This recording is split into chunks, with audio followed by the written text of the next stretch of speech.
Hey there, and welcome to Crime for Sleep. I know you're having trouble falling asleep, so let me keep you company with true crime stories from around the world. Before we dive in, I'm curious, where did you first hear this one? If you enjoy these stories, don't forget to like, comment, and subscribe. Now get comfortable, and let's get into tonight's case. Crime 1, it hung in the hallway, unsigned and dark, an oil painting of a girl no one recognized. But when a hand brushed against the canvas, the paint smeared, fresh and wet to the touch. The family swore they didn't own it, and the girl's eyes looked exactly like their missing neighbors. The Hartfield family had lived in Oakwood Hills, Massachusetts for nearly 15 years. Thomas, an accountant at a mid-sized firm, and his wife Elaine, who taught 4th grade at the local elementary school, were known as quiet, dependable neighbors. Their 2 teenage children, Connor and Melissa, were both honor roll students. The kind of family that blended perfectly into the backdrop of suburban life until the morning of October 17, 2023. That morning began like any other Tuesday. Elaine woke at 6, started the coffee, and went to check on the kids. Connor was already in the shower. Melissa's door was closed. Downstairs, Thomas packed lunches. The routine proceeded with clockwork precision until Elaine noticed something unusual while walking through the main hallway. There, between family photographs and a small decorative mirror, hung a painting that she couldn't recall ever seeing before. The painting depicted a young woman, perhaps 18 or 19, with long dark hair and pale skin. She sat on what appeared to be a wooden chair, hands folded in her lap, looking directly at the viewer. The style was amateur but strangely compelling, all dark shadows and sharp contrasts. The background was an indistinct blur of browns and deep reds. "Thomas," Elaine called out, her voice cutting through the morning quiet. "When did we get this painting?" Thomas appeared from the kitchen, travel mug in hand. "What painting?" As they both stood examining it, Thomas reached out to adjust its position. His thumb grazed the edge of the canvas. "It's wet," he said, rubbing the dark paint between his fingers, like completely fresh. The discovery sent a chill through their otherwise ordinary morning. Neither of them had purchased the painting. Connor and Melissa both denied any knowledge of it when questioned. No one had noticed it the previous evening. "Maybe Mom hung it up yesterday and forgot," Connor suggested, already late for first period. "I absolutely did not," Elaine insisted, her voice tight with growing unease. They might have dismissed it as some bizarre practical joke had Elaine not recognized something in the painted girl's features. Those eyes almond-shaped with a slight downward tilt at the corners. They reminded her unmistakably of Vivian Moss, the 19-year-old who lived across the street with her father. Vivian was a first-year art student at the community college, quiet, somewhat withdrawn, but always polite when their paths crossed. Elaine had noticed that she hadn't seen the girl in several days, which wasn't entirely unusual. Vivian often stayed with her mother in the neighboring town of Millfield. "I'm going to call Richard," Elaine decided, referring to Vivian's father, "just to check if everything's okay." Richard Moss didn't answer his phone. Nor did he answer when Thomas knocked on his door later that morning before leaving for work. The house looked empty, the curtains drawn, mail starting to accumulate in the box by the door.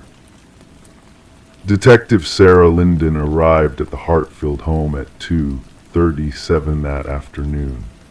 A veteran of Oakwood Hills Police Department's small detective division, Lyndon had the wary eyes of someone who had seen the darker side of their peaceful community. She listened patiently as Elaine and Thomas explained about the painting, occasionally making notes in a small black notebook. "And neither of you hung this painting?" she asked, for what felt to Elaine like the fifth time. "No," they both replied in unison.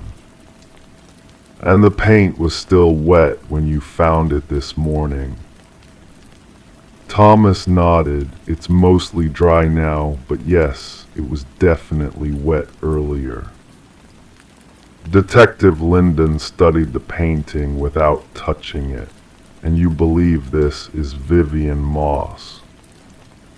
"It looks just like her," Elaine insisted. "Same eyes, same hair, and no one's seen her or her father for days." The detective took photographs of the painting from several angles, then carefully removed it from the wall, placing it in a large evidence bag. "I'll need to take this, and I'd like to check your security cameras if you have any." The Hartfields didn't have cameras, but their neighbor across the street, Mrs. Jeller, did. Her system captured the front of both the Hartfield and Moss homes. Detective Lyndon spent that evening reviewing the footage, but found nothing unusual. No one had approached the Hartfield home during the night with a painting. No strangers had entered or left the Moss residence in the past week. That changed the following day when officers conducted a wellness check at the Moss home. They found Richard Moss in the basement, barely conscious, suffering from what appeared to be a self-inflicted overdose. He was rushed to Oakwood Memorial Hospital, where he remained in critical condition for 3 days. During those 3 days, the investigation took several disturbing turns. Forensic analysis of the painting revealed 2 sets of fingerprints Thomas Hartfield's from when he touched the wet paint, and a second set belonging to Richard Moss. The canvas itself was traced to an art supply store in Millfield, purchased 6 days earlier on Richard's credit card. Most concerning was what they found in Richard Moss's home studio, a small converted bedroom filled with painting supplies, unfinished canvases, and dozens of sketches of his daughter. Some dated back years, others were recent, but nothing that explained the mysterious appearance of the portrait in the Hartfield home. And still, Vivian Moss was nowhere to be found. On the 4th day, Richard Moss regained consciousness. His first words to Detective Lyndon were not a denial or explanation, but a question. Did she like it?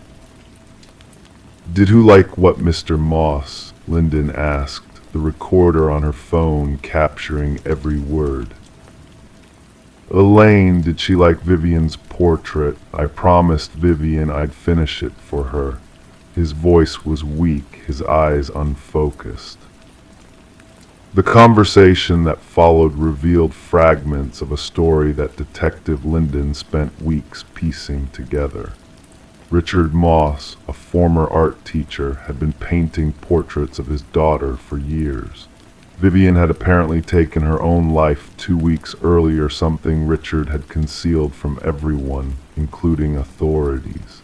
In his grief-stricken state, he'd continued a painting Vivian had started of herself, becoming increasingly detached from reality. How the painting ended up in the Hartfield home remained unclear. Richard insisted that Vivian had wanted Elaine to have it, that she'd always admired Mrs. Hartfield, but he couldn't explain how it got there. Security footage showed no evidence of him leaving his house that night. The doors to the Hartfield home had been locked, the alarm system active. Even more disturbing was what investigators found buried in the Moss backyard garden, not Vivian's body, as they initially feared, but dozens of paintings, all of the same subject, all partially burned. Richard claimed they were Vivian's failed attempts at self-portraiture, which she'd asked him to destroy. Vivian's body was eventually discovered in her mother's vacant summer cottage in Maine, confirming Richard's claim about her suicide. The timeline matched his story. What didn't match was the painting itself. Analysis showed it had been created no more than 24 hours before it appeared in the Hartfield home, long after Vivian's death. Richard Moss was ultimately committed to a psychiatric facility, diagnosed with severe depression and psychotic episodes triggered by his daughter's death. He maintained that he had no memory of entering the Hartfield home or hanging the painting. The most he would say in his more lucid moments was, she wanted someone to see her, really see her, before the end. The Hartfield family moved away from Oakwood Hills 6 months later. Their home sold quickly despite the rumors. The painting itself remains in police evidence storage, occasional subject of departmental debates about what really happened that night. Some say Richard Moss simply broke in and hung the painting during a dissociative episode. Others point to the impossibility, the alarm system, the lack of forced entry, the absence of footage showing him approaching the house. A few officers privately note that the girl in the painting doesn't quite match the photographs of Vivian Moss they've seen. The eyes are similar, but something about the expression seems different, more knowing. The case file remains open, one of those mysteries that Detective Linden sometimes revisits late at night when the office is empty and quiet. She keeps coming back to one detail that never made it into the official report. When she first removed the painting from the Hartfield wall, she could have sworn she felt the canvas tremble slightly under her fingers, as if responding to human touch. Like something still alive, trying to communicate. Like something unfinished, waiting to be completed.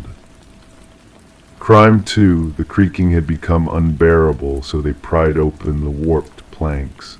Beneath, they found old insulation, clumps of human hair tied with string. Each bundle had a tag attached, some with numbers, others with phrases like, "Don't forget me." One had a child's drawing folded neatly beside it. Julia and Ryan Matthews never expected to find anything unusual when they purchased the Victorian home at 187 Oakwood Drive in Millfield, Pennsylvania. The house, built in 1912, needed extensive renovation, peeling wallpaper, outdated wiring, and those noisy floorboards upstairs that groaned with every step. The couple had saved for years to afford their dream home, excited to restore its original charm while raising their young daughter, Ellie. The Matthews family moved in during October 2019, the crisp autumn air filling their new space with promise. Ryan, an architectural engineer, planned to handle most of the renovations himself. Julia, who worked from home as a medical transcriptionist, appreciated the quiet neighborhood and the spacious attic she converted into her office. Their 7-year-old daughter quickly claimed the bedroom with a bay window overlooking their maple-lined street. The house spoke to us, Julia would later tell investigators. We felt it had stories to tell. If only they had known what stories lay beneath the surface. 3 months after moving in, the creaking from the master bedroom floor had intensified. Ryan initially dismissed it as normal settling in an old house, but Julia insisted something wasn't right. The noise seemed almost deliberate, loud at night, quieter during the day, as if responding to their presence. Ellie began complaining that the floor was talking to her, whenever she played in their bedroom. On January 17, 2020, Ryan decided to investigate. The floorboards near the closet seemed particularly loose. With crowbar in hand, he carefully pried up the first plank, expecting to find nothing more than dust and perhaps some damaged joists. "I remember the smell first," Ryan later recalled in his statement. "Musty, but with something else, something chemical." The space between the floor and subfloor contained dozens of bundles, each approximately 6 inches long. Human hair, blonde, brown, black, red, meticulously tied with twine and what appeared to be surgical thread. Each bundle bore a small paper tag with either numbers or brief messages written in the same careful handwriting. The child's drawing showed a simple house with 4 stick figures standing outside, one notably larger than the others, colored entirely in black crayon. Detective Sarah Monahan of the Millfield Police Department arrived within the hour. A 23-year veteran with experience in unusual cases, she approached the scene methodically. The Matthews family waited downstairs while Monahan and her team photographed and cataloged each item. "In my career, I've seen some disturbing things," Monahan noted in her initial report, but the methodical nature of these bundles suggested something beyond typical criminal behavior. This was ritual. This was memory keeping. The investigation revealed 47 distinct bundles of hair. Forensic analysis confirmed they came from at least 19 different individuals, predominantly female, ranging in estimated age from 4 to approximately 65 years old. Some bundles contained hair from the same source, collected at different times, suggested by variations in length and occasional subtle color changes. The property records show the house had changed hands 7 times since its construction. The previous owners, an elderly couple named Harold and Margaret Whitaker, had lived there for nearly 30 years before selling to the Matthews family. The Whitakers had relocated to Arizona and seemed an unlikely source of the disturbing discovery. When contacted by phone, Margaret Whitaker sounded genuinely shocked. "We never did any major renovations," she explained. "Harold always said old houses should keep their character. We only replaced the kitchen cabinets in '97. As detectives worked backward through the chain of ownership, one name repeatedly surfaced in neighborhood interviews: Dr. Alan Reinhardt, who owned the house from 1963 to 1985. Reinhardt had been a respected dermatologist with a practice in downtown Millfield. "Dr. Reinhardt was always so pleasant," recalled Alina Simmons, 93, who had lived across the street since the 1950s. "Quiet man, kept to himself mostly. His wife died young, cancer, I believe, and he raised their daughter alone. Sweet little thing named Charlotte." What the neighbors remembered as private, investigators began to see as secretive. Reinhardt had maintained a spotless professional reputation, but former patients described his demeanor as clinically detached and uncomfortably observant. He had a habit of complimenting patients' hair, sometimes asking if they'd recently had it cut. The numbered tags corresponded to dates, formatted as MMDDYY, spanning from 1964 to 1984. The handwritten messages ranged from mundane observations like "soft, like silk," to more disturbing notes such as "she didn't mind" and "reminded me of Anna's." Anna Reinhardt, the doctor's wife, had died in 1962, shortly before he purchased the house on Oakwood Drive. Police archives contain no suspicious reports connected to Reinhardt, though several missing persons cases from that era remained unsolved, predominantly young women with no connection to the doctor. Detective Monahan tracked down Charlotte Reinhardt, now Charlotte Weber, living in Seattle.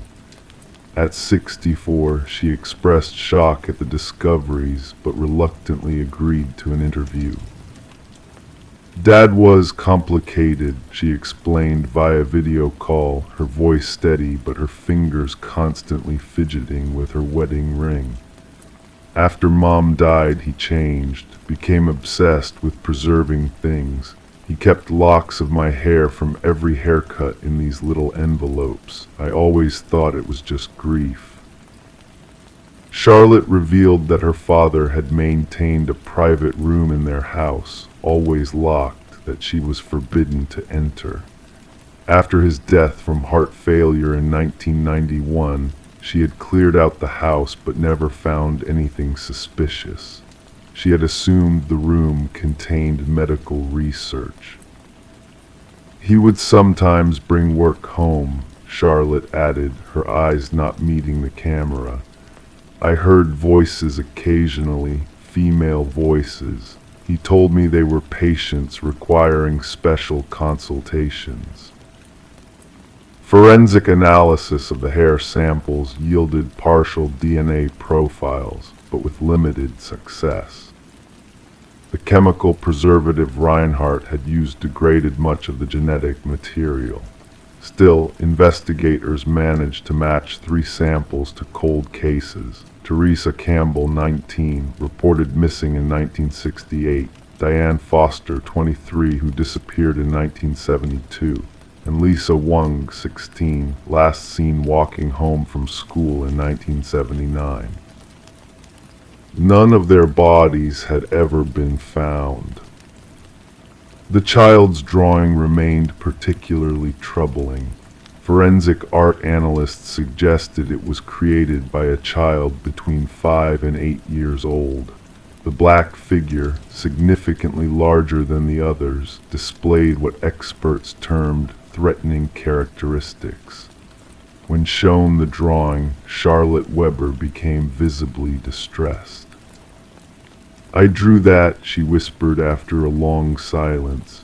That was our house, that black figure. That was how I saw him sometimes. Not my father, but something else wearing his skin. As the investigation deepened, more connections emerged. Reinhardt had specialized in treating childhood skin conditions. Many of his patients had been young girls referred through the local school system. School records from the period showed multiple students who had received dermatological referrals and subsequently changed schools or moved away entirely. The Matthews family never returned to live in the house. They stayed with relatives while the investigation continued, eventually selling the property at a significant loss. The house remains empty today, its windows boarded up, a silent keeper of secrets not fully revealed. The floorboards and their disturbing contents now reside in the evidence locker of the Millfield Police Department. Despite exhaustive investigation, only those 3 victims have been positively identified. The remaining hair samples represent unnamed individuals whose stories may never be known. Detective Monahan still visits the evidence room occasionally, studying the handwritten tags as if they might yield new information. Some cases get under your skin, she told a colleague. This one got under the floorboards of my mind. Dr. Alan Reinhardt, respected physician, grieving widower, devoted father, or something much darker, took most of his secrets to the grave. What remains are fragments, bundles of hair, cryptic notes, and the lingering question of how many lives were cut short to satisfy his mysterious compulsion. Charlotte Weber changed her phone number shortly after the interview and has refused further contact with investigators.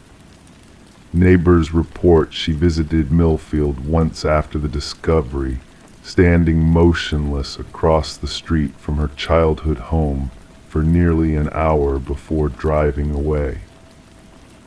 The child's drawing remains pinned to Detective Monahan's bulletin board. The black figure looms over the smaller ones, a shadow that stretches across decades, reaching from beneath old floorboards into the present. Sometimes, late at night in the empty police station, Monahan swears she can hear creaking from the evidence room, as if something is still trying to speak through those bundles of hair, still yearning to be remembered. In Millfield, parents now tell their children to walk quickly past 187 Oakwood Drive, not because they believe in ghosts, but because they understand that real monsters leave physical evidence, locks of hair, carefully preserved, catalogued, and hidden away where no one would think to look. Until someone pried up the floorboards. Crime 3, no one remembered putting it there, but the doll hung above the living room, arms outstretched, nailed through the hands, eyes burned black. The paint on its dress matched the wallpaper, and when it was pulled down, a message was scrawled beneath it. She watches better from here.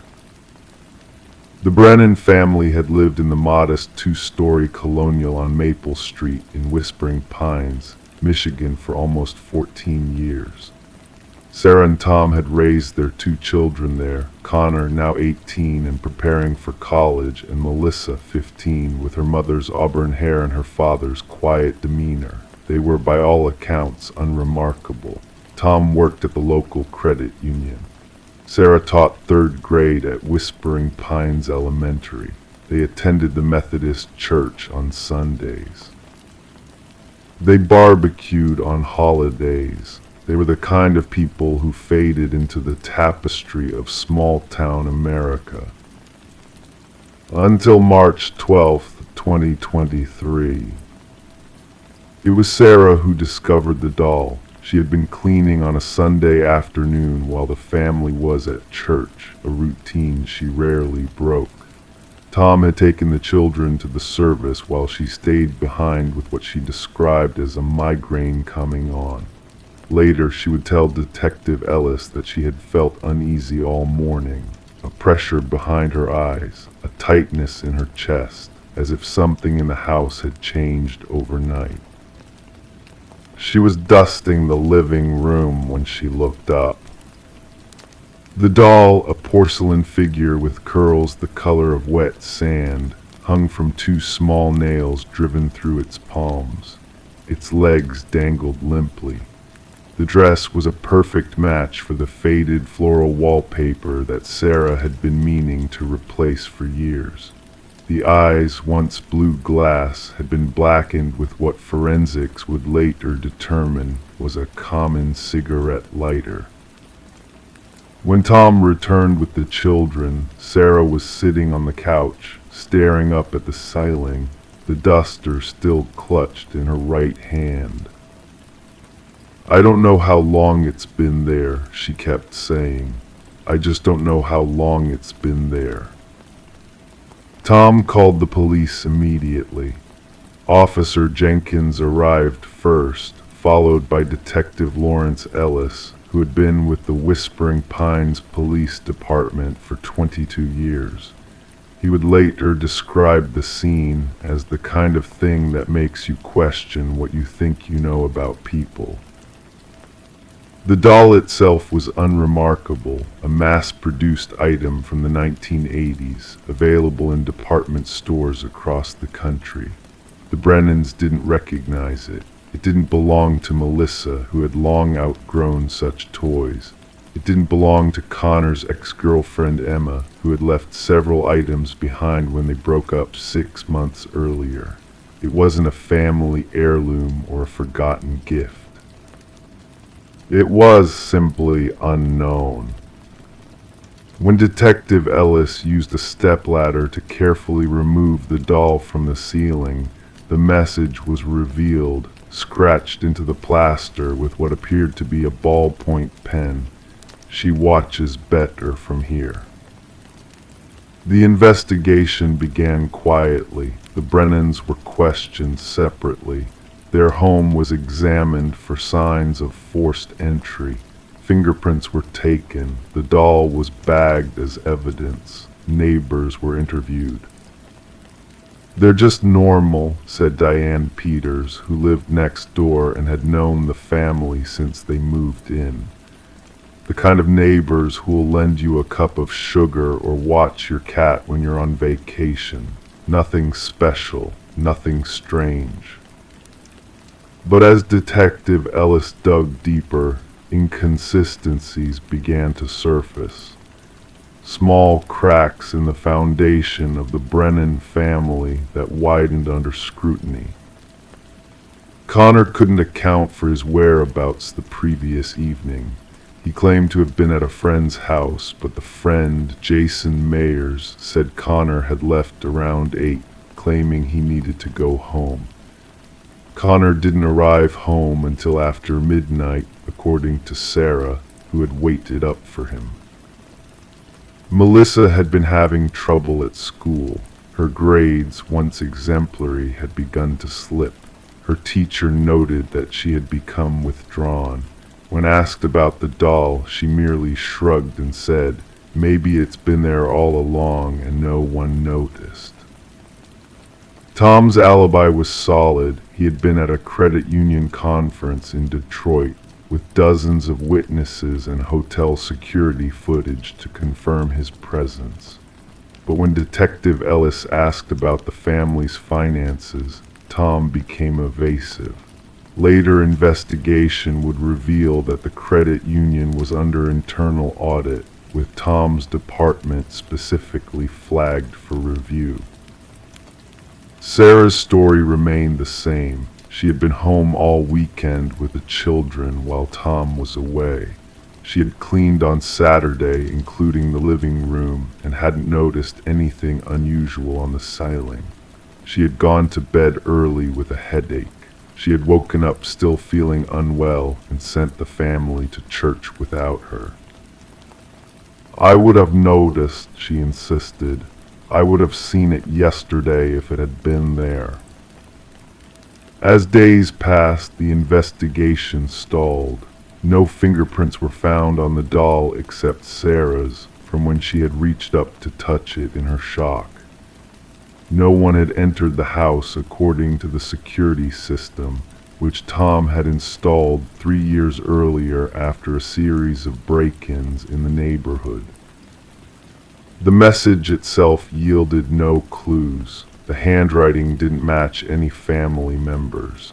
The pen used was a common Bic, identical to dozens found throughout the Brennan home.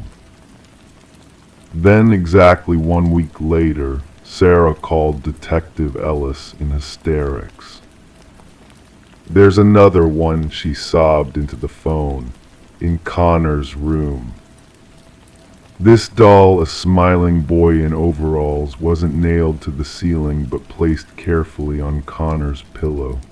Its eyes were intact, but its mouth had been sewn shut with black thread, and a small piece of paper protruded from between the stitches. When Ellis carefully extracted it, he found a typed message. Some secrets should stay inside. Connor swore he had no idea how the doll got there.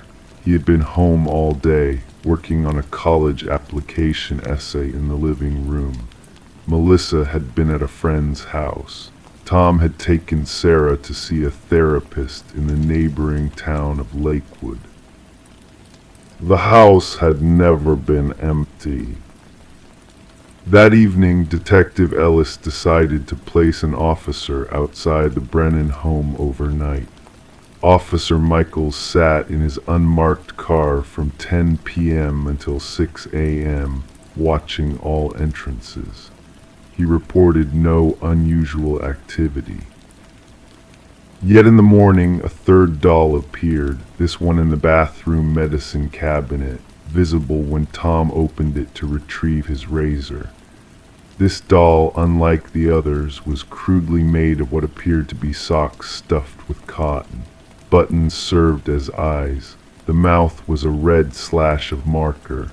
Pinned to its chest was a photograph of Sarah sleeping. The timestamp on the digital photo showed it had been taken at 2:17 a.m. that very night. The Brennans were relocated to a hotel while the investigation continued.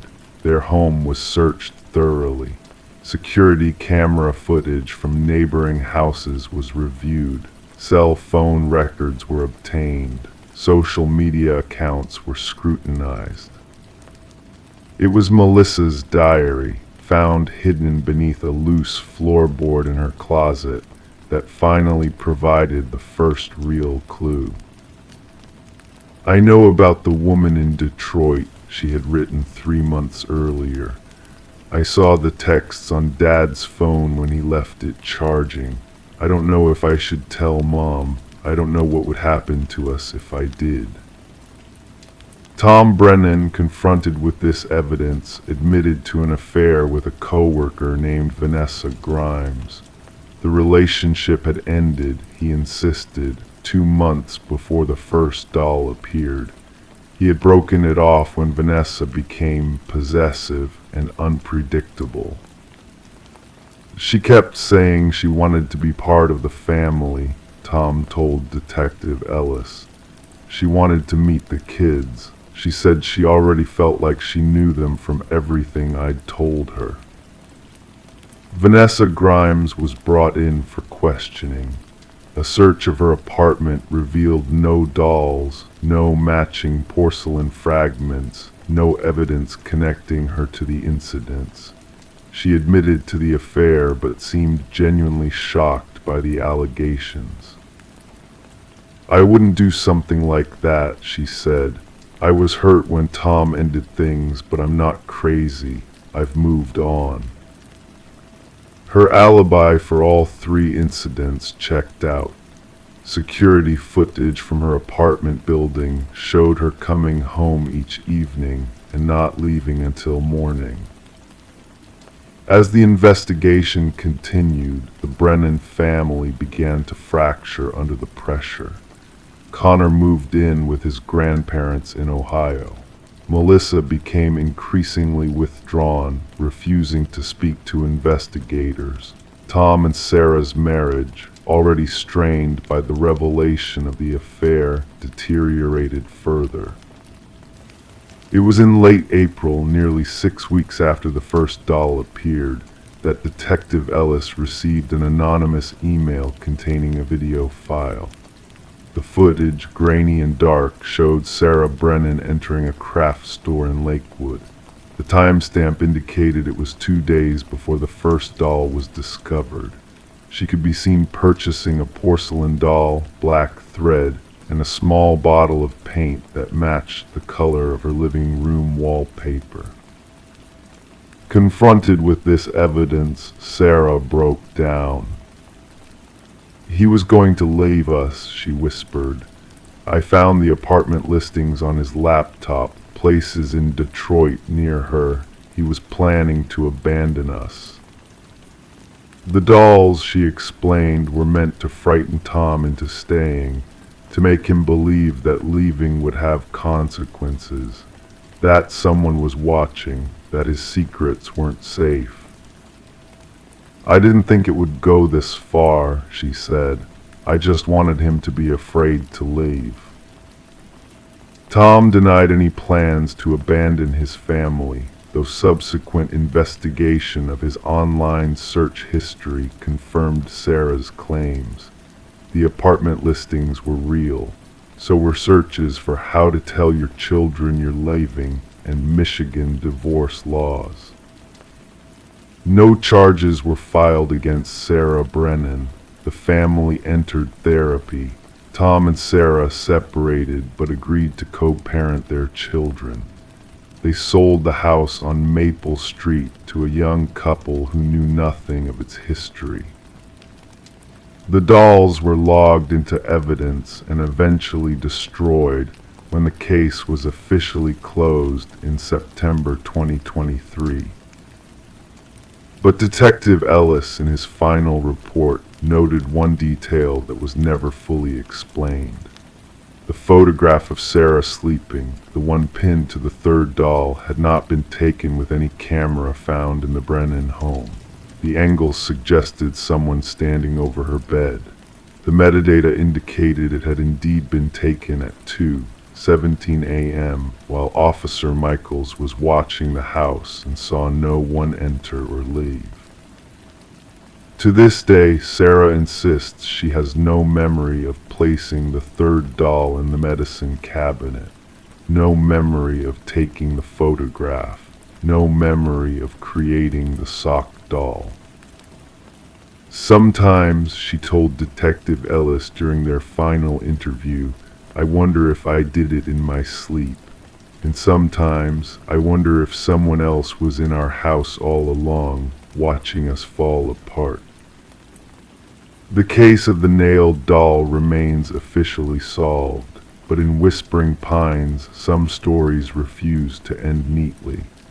Some questions linger in the spaces between official reports, and sometimes, late at night, Detective Ellis still finds himself wondering about the message scratched into the ceiling.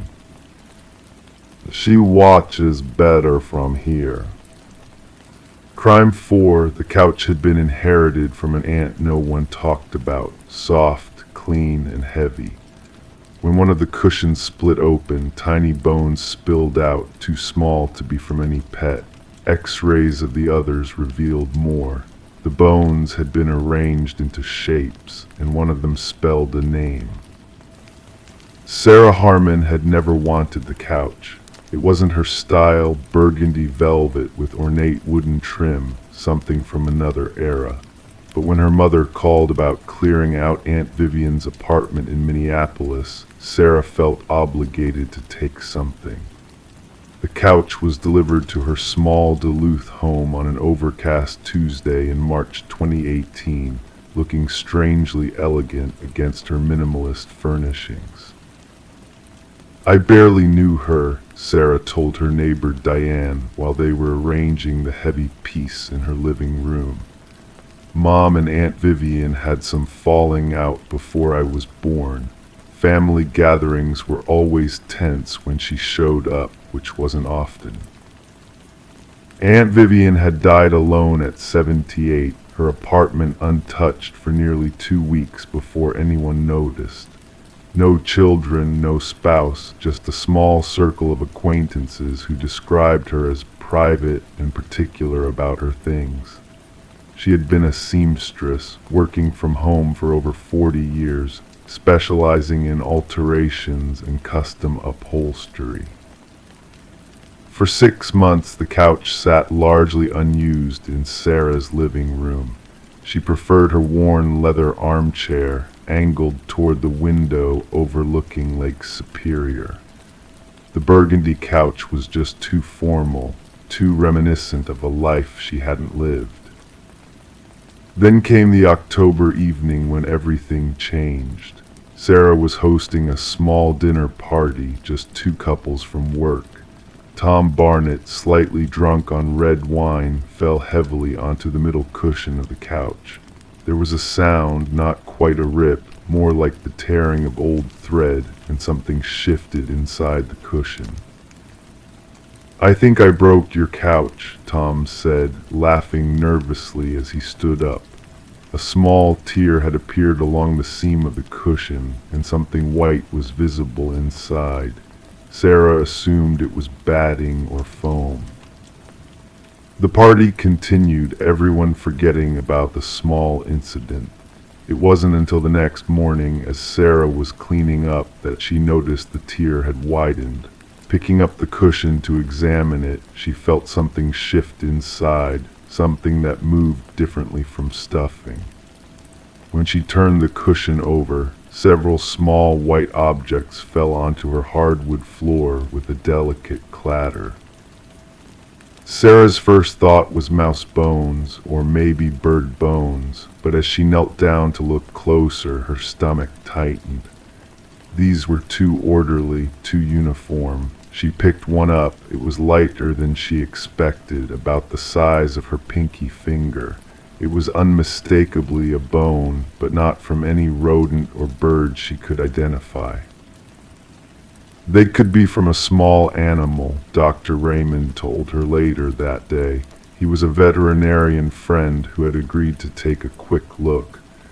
But I'll be honest, Sarah, these look human, small human. I think you should call the police. Detective Morgan Slater arrived at Sarah's house 3 hours later. She was in her late 40s, with short gray hair and rectangular glasses that gave her face a serious, geometric quality.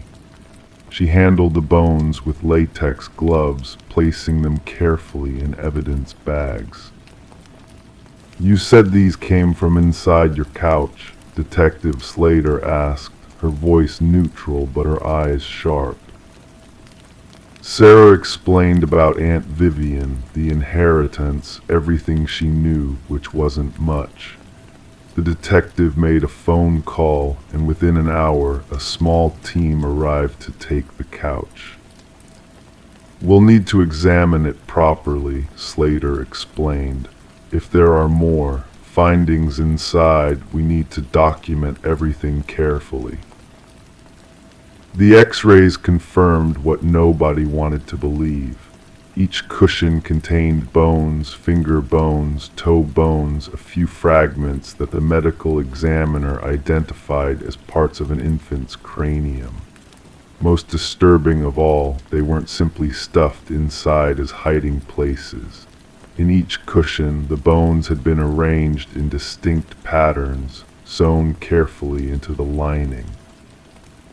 Like someone was creating art, the medical examiner said quietly, pointing to the X-ray images. "See here, that's not random. Those bones form a star shape." In the right armrest, bones had been arranged to spell out a name, Emma. The investigation into Aunt Vivian's past began in earnest. Neighbors who had lived in her apartment building for decades were interviewed. Most described her as quiet, sometimes stern, but always polite. She had rarely had visitors, except for young women who came for fittings or to drop off garments needing alteration. "There was one girl who used to come around more often," said Mrs. Pacheco, who had lived across the hall for 30 years. "Young thing, maybe 17 or 18, came by every few weeks for almost a year, then stopped suddenly. This would have been, 1992 or 93. Vivian seemed different after that, more withdrawn." Police records from that period showed no reports of missing infants in the immediate area. But when they expanded their search to the entire Twin Cities region, they found 3 cases of young women who had gone missing while pregnant between 1990 and 1995. One of them, Emma Rodriguez, had been 8 months pregnant when she disappeared in August 1992. Emma was a good girl, her mother told Detective Slater during an interview conducted in Spanish through a translator. "She didn't want to tell us who the father was. She was ashamed, but she was keeping the baby. She was excited to be a mother."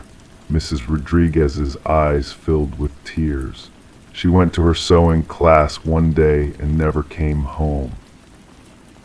Emma had been taking private sewing lessons, her mother explained, saving money to make baby clothes. The name of her instructor wasn't in any of Emma's notebooks or calendars, but when shown a photograph of Vivian Harmon taken in the early 1990s, Mrs. Rodriguez's hand flew to her mouth. "That's her," she whispered. "That's the woman who was teaching my Emma." When forensic technicians finished examining Vivian's apartment, they found a hidden compartment beneath the floorboards of her sewing room.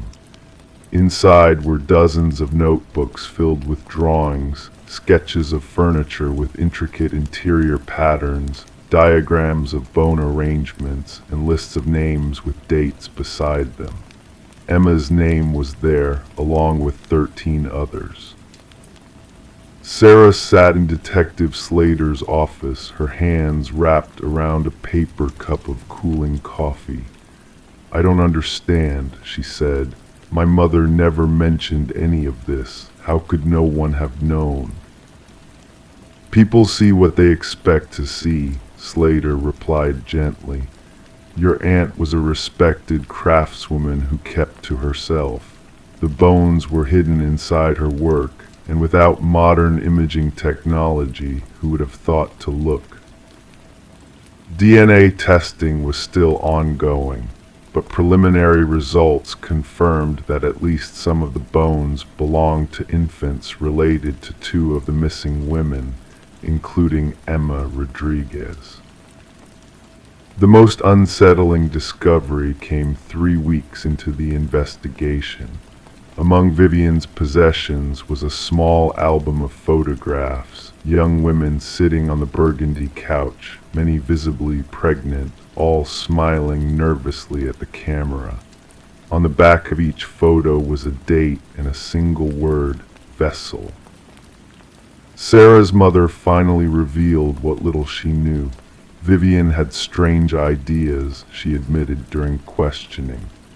She belonged to some group that believed terrible things about creating vessels for spirits, about how bones could trap energy. I cut ties when I realized how deep she was into it.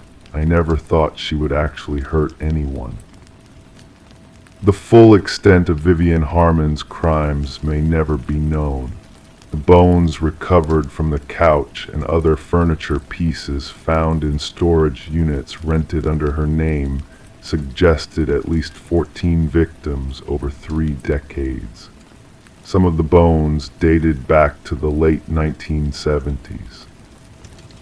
Most of the young women had been vulnerable in some way: immigrants, runaways, those estranged from their families. The kind of people who could disappear without causing much official concern. For the Rodriguez family, the discovery brought a terrible closure after 26 years of uncertainty. "At least now we know," Mrs. Rodriguez said at a small memorial service held for Emma and her unborn child. "At least now they can rest."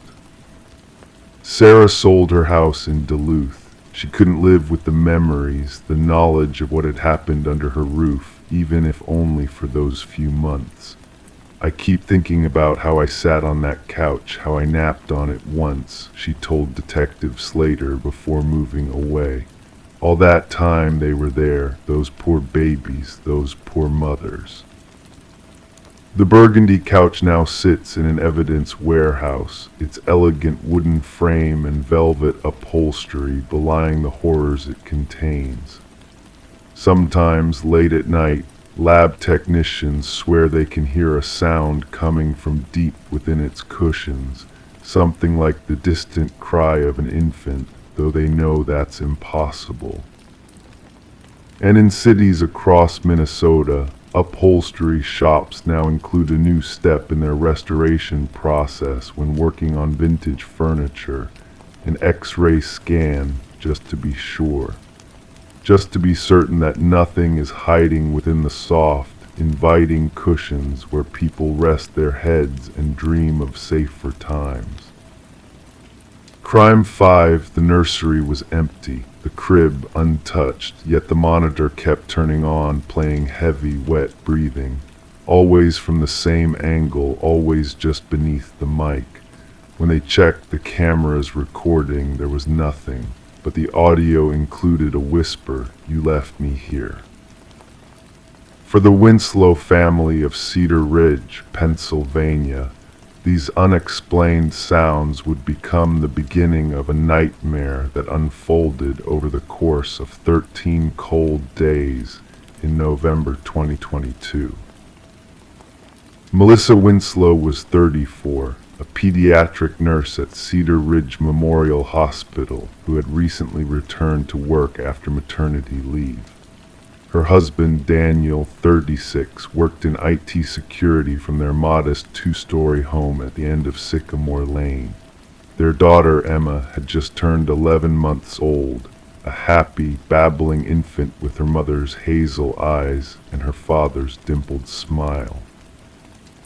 The Winslows were known as a quiet family, relatively new to the neighborhood, having moved from Pittsburgh 2 years prior for the excellent school district and the safety of the suburbs. The first incident with the baby monitor happened on November 3rd. Melissa had put Emma down for her afternoon nap at 1:15 p.m., the same time as always. She went downstairs to fold laundry while Daniel worked in his home office across the hall from the nursery. At approximately 1:47 p.m., the monitor sitting on the kitchen counter suddenly increased in volume. The breathing sounds were distinct, heavy, labored, almost congested. Melissa initially thought Emma had developed a cold overnight, but when she rushed upstairs, the baby was sleeping peacefully on her back, breathing normally. "I thought I was losing my mind," Melissa would later tell Detective Lauren Rivera. "I picked Emma up, checked her breathing, her temperature, everything was normal, but the sound I heard wasn't normal at all."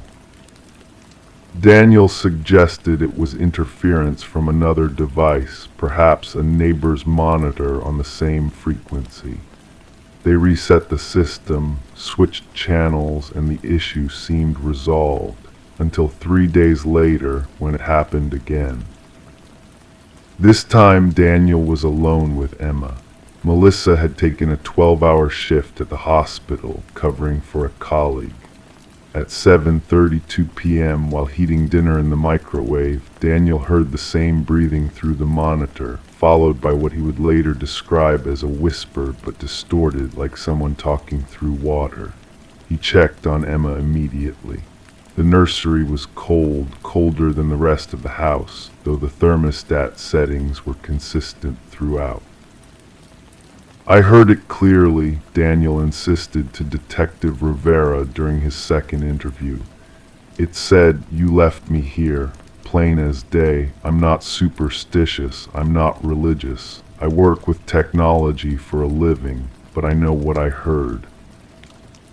The Winslow's neighbor across the street, Alina Bradshaw, a 72-year-old retired librarian, reported seeing a figure moving in the nursery window that same evening while Daniel was downstairs.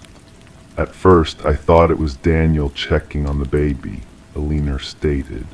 "But then I saw him walk into the kitchen downstairs with a mug, so who was upstairs leaning over that crib?"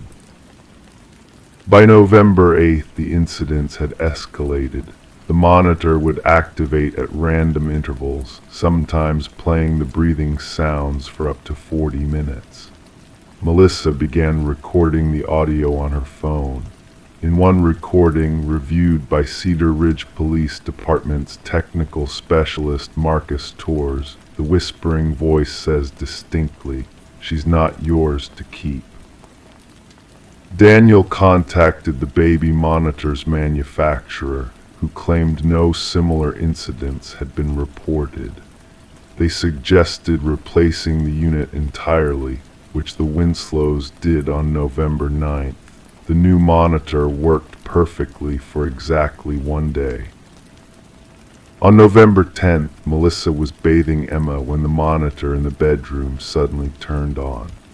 The familiar breathing returned, followed by soft humming, a lullaby that Melissa recognized but couldn't place. When she reviewed the nursery camera footage later that evening with Daniel, they discovered something troubling. a shadow moving across the wall, though no one was in the room. The camera's night vision made the shadow appear elongated, distorted, almost unnaturally tall. "We considered calling the police," Melissa explained. "But what would we say? Our baby monitor is picking up creepy sounds. We thought someone was playing a cruel prank." That night both Winslows had trouble sleeping. At 3:17 a.m. the monitor activated again. This time, instead of breathing or whispering, they heard crying, not Emma's cry, which they knew intimately, but the cry of a different infant. Daniel checked the nursery immediately.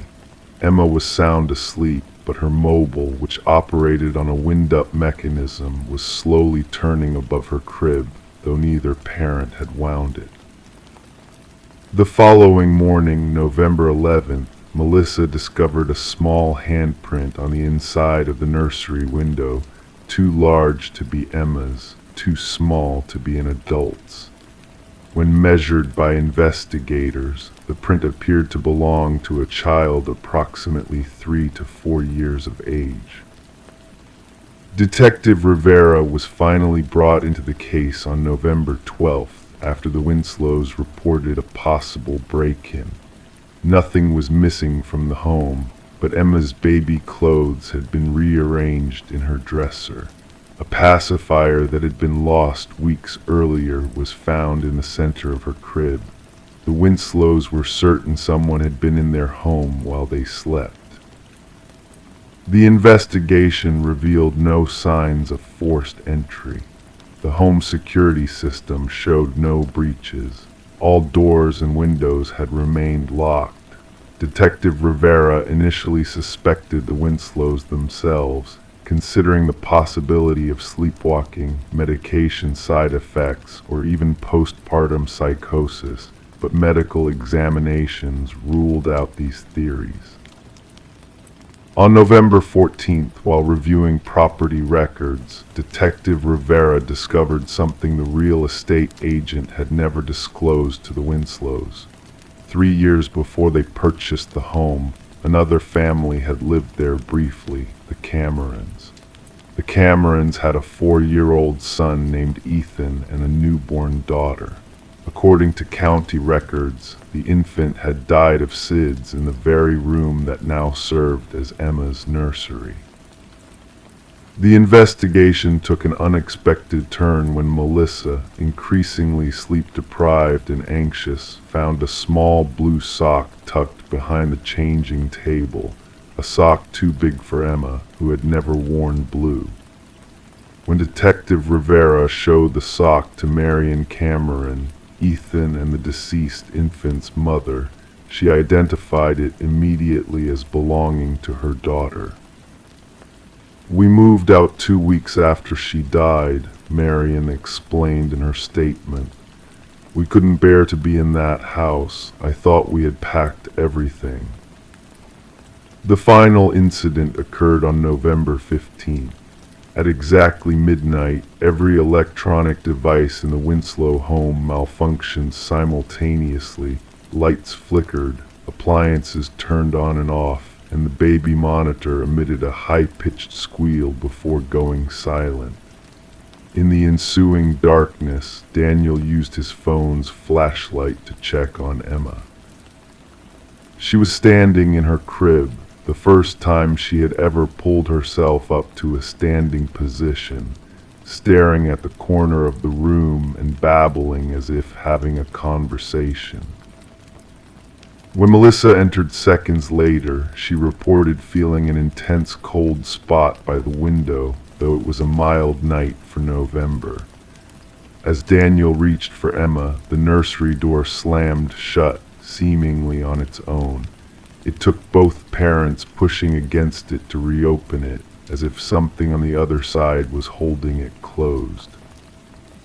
The Winslows left the house that night, staying with Melissa's sister in Pittsburgh. They never returned to live in the Cedar Ridge home. The case officially remains open but inactive, with the Cedar Ridge Police Department classified as unexplained disturbances. Detective Rivera, in her final report dated December 3, 2022, wrote, "While there is insufficient evidence to determine if a crime was committed against the Winslow family, the psychological impact of these events cannot be understated. Whether through natural means, technological malfunction, or deliberate harassment by persons unknown, the Winslows experienced genuine fear in their home." The house on Sycamore Lane remained vacant for 8 months before being purchased by a young couple from Ohio. To date, they have reported no unusual occurrences with their own baby monitor. However, their 2-year-old son occasionally points to empty corners of the nursery, smiling and waving as if greeting an unseen friend. The baby monitor that caused the Winslows so much distress sits in an evidence locker at the Cedar Ridge Police Department. Occasionally, officers claim its power light blinks on momentarily, though the device has no batteries and remains unplugged. And sometimes, very late at night, when the station is nearly empty, the faint sound of breathing can be heard from the sealed evidence box, heavy, wet, and waiting. Crime 6, it had always hung in the hallway, 4 smiling relatives on a hiking trip, but one day someone noticed a 5th figure. Behind the group, blurry but unmistakable, stood a person with no facial features. The original digital file had only 4 people. The print was never altered. In the small town of Millersville, Pennsylvania, the Brennan household had always been considered unremarkable. Sarah Brennan, 42, worked as a pediatric nurse at the local hospital. Her husband, Thomas, 44, taught American history at the high school. Their 2 teenage children, Emma and Jacob, were honor roll students who participated in extracurricular activities and had close circles of friends. They lived in a 2-story colonial home with a well-kept lawn on Maple Street, where neighbors would often see Thomas mowing on Saturday mornings and Sarah tending to her flower garden in the evenings. The hallway of their home displayed a chronological journey of their lives together. Wedding photos, baby pictures, vacation memories, all neatly arranged in matching frames. Among them was a photograph taken 3 years ago during a family hiking trip to the Adirondacks. Sarah, Thomas, Emma, and Jacob standing together on a scenic overlook. Pine trees framing the background, bright blue sky above. They had asked another hiker to take their picture that day. Nothing about the moment had seemed unusual. On Tuesday, April 14th, 2023, Emma had a friend over to study for a biology test. 17-year-old Lily Walsh had been to the Brennan home countless times before, but on this visit, something caught her attention as she walked down the hallway to Emma's bedroom. "Who's that person standing behind you guys in this picture?" Lily asked, pointing to the hiking photo. Emma looked at the familiar image with confusion. "What are you talking about? It's just the 4 of us." But when they looked closer, there it was, a 5th figure standing several feet behind the family. The figure appeared blurry, as if slightly out of focus compared to the Brennans, but it was unmistakably human-shaped, wearing what seemed to be dark clothing. Most disturbing was where the face should have been, just a pale, featureless oval. "That's weird," Emma said, her voice faltering. "I don't remember anyone else being there." Later that evening, Emma showed the photo to her parents. Thomas immediately retrieved his laptop and pulled out the original digital file. The 4 Brennans were there, smiling in the sunshine, but there was no 5th figure in the background. The digital image and the printed photo were otherwise identical, same smiles, same poses, same clothing. Only the printed version, which had hung in their hallway for 3 years, showed the mysterious figure. "It must be a printing error," Sarah suggested, though her voice betrayed her unease. Thomas agreed, or maybe something happened when we had it developed at Walgreens. They decided to take the photo down, replacing it with another family picture. Jacob, the youngest at 15, objected. "But what if it means something? What if it's trying to tell us something?" His parents dismissed the idea, attributing his reaction to an overactive imagination fueled by too many horror movies. But Emma noticed how her mother's hands trembled slightly as she removed the photo from the wall. 2 days later, Sarah Brennan didn't return home from her night shift at the hospital. Her car was found in the staff parking lot, her purse still inside with wallet and phone untouched. Security cameras showed her walking to her car at 11:23 p.m., but she never appeared to enter the vehicle. There was no sign of a struggle, no evidence of foul play. Sarah Brennan had simply vanished between the hospital entrance and her parked Honda Civic. Detective Marion Reeves was assigned to the case. A veteran of the Millersville Police Department with 22 years of experience, Reeves had handled missing persons cases before, but something about Sarah's disappearance felt different from the start. The complete absence of forensic evidence was unusual. No fingerprints besides Sarah's on her car door handle.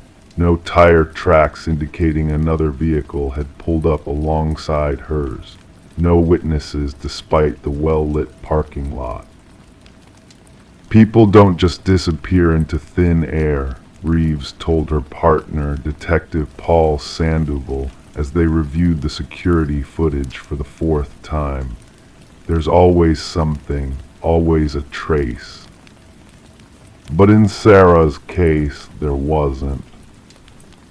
As days passed, Thomas Brennan grew increasingly distraught. He barely slept, constantly checking his phone for news or calls. Emma took over caring for Jacob and managing the household, her own fear manifesting in rigid organization and routine.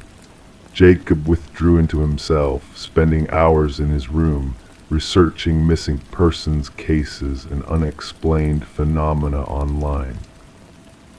It was Jacob who first made the connection, 1 week after his mother's disappearance.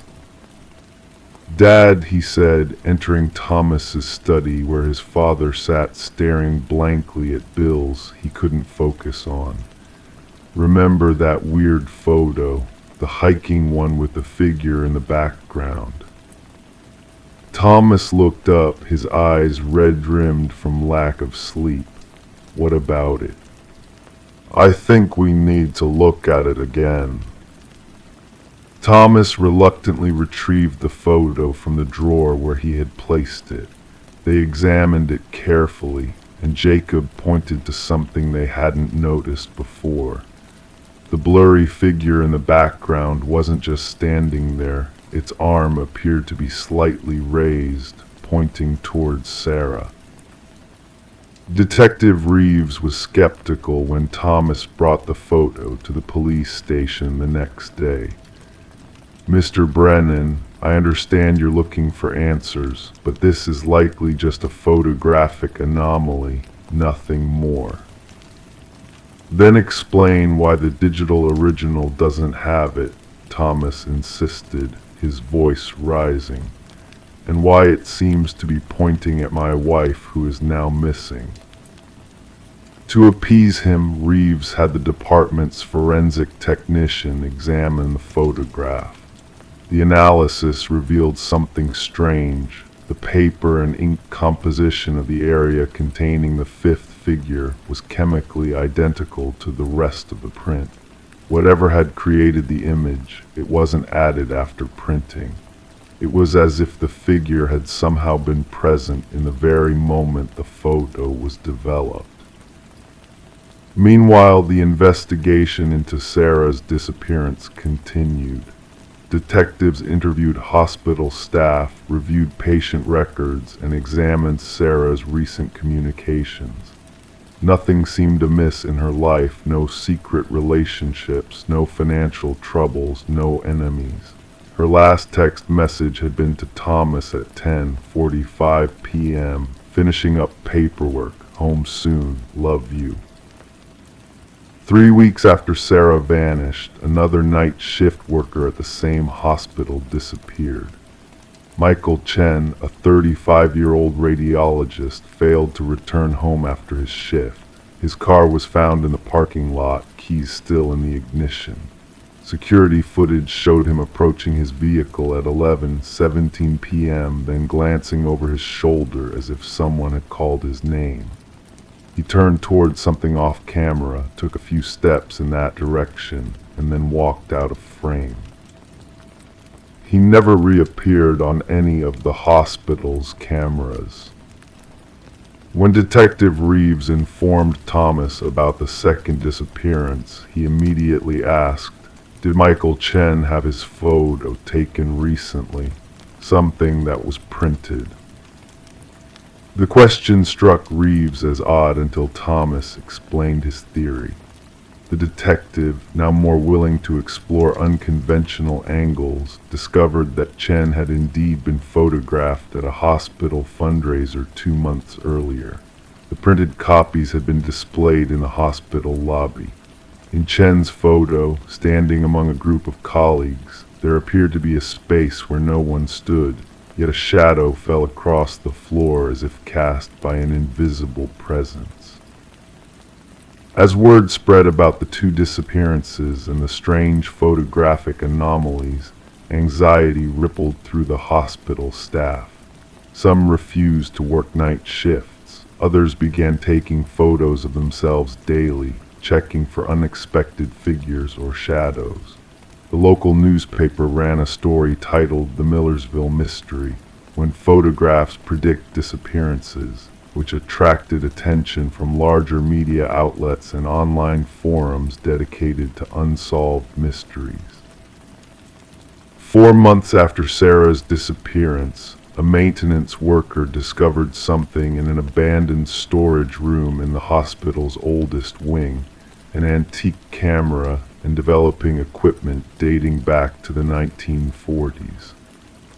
Hospital records indicated the room had been sealed off during renovations in 1978 and somehow forgotten, absent from building plans.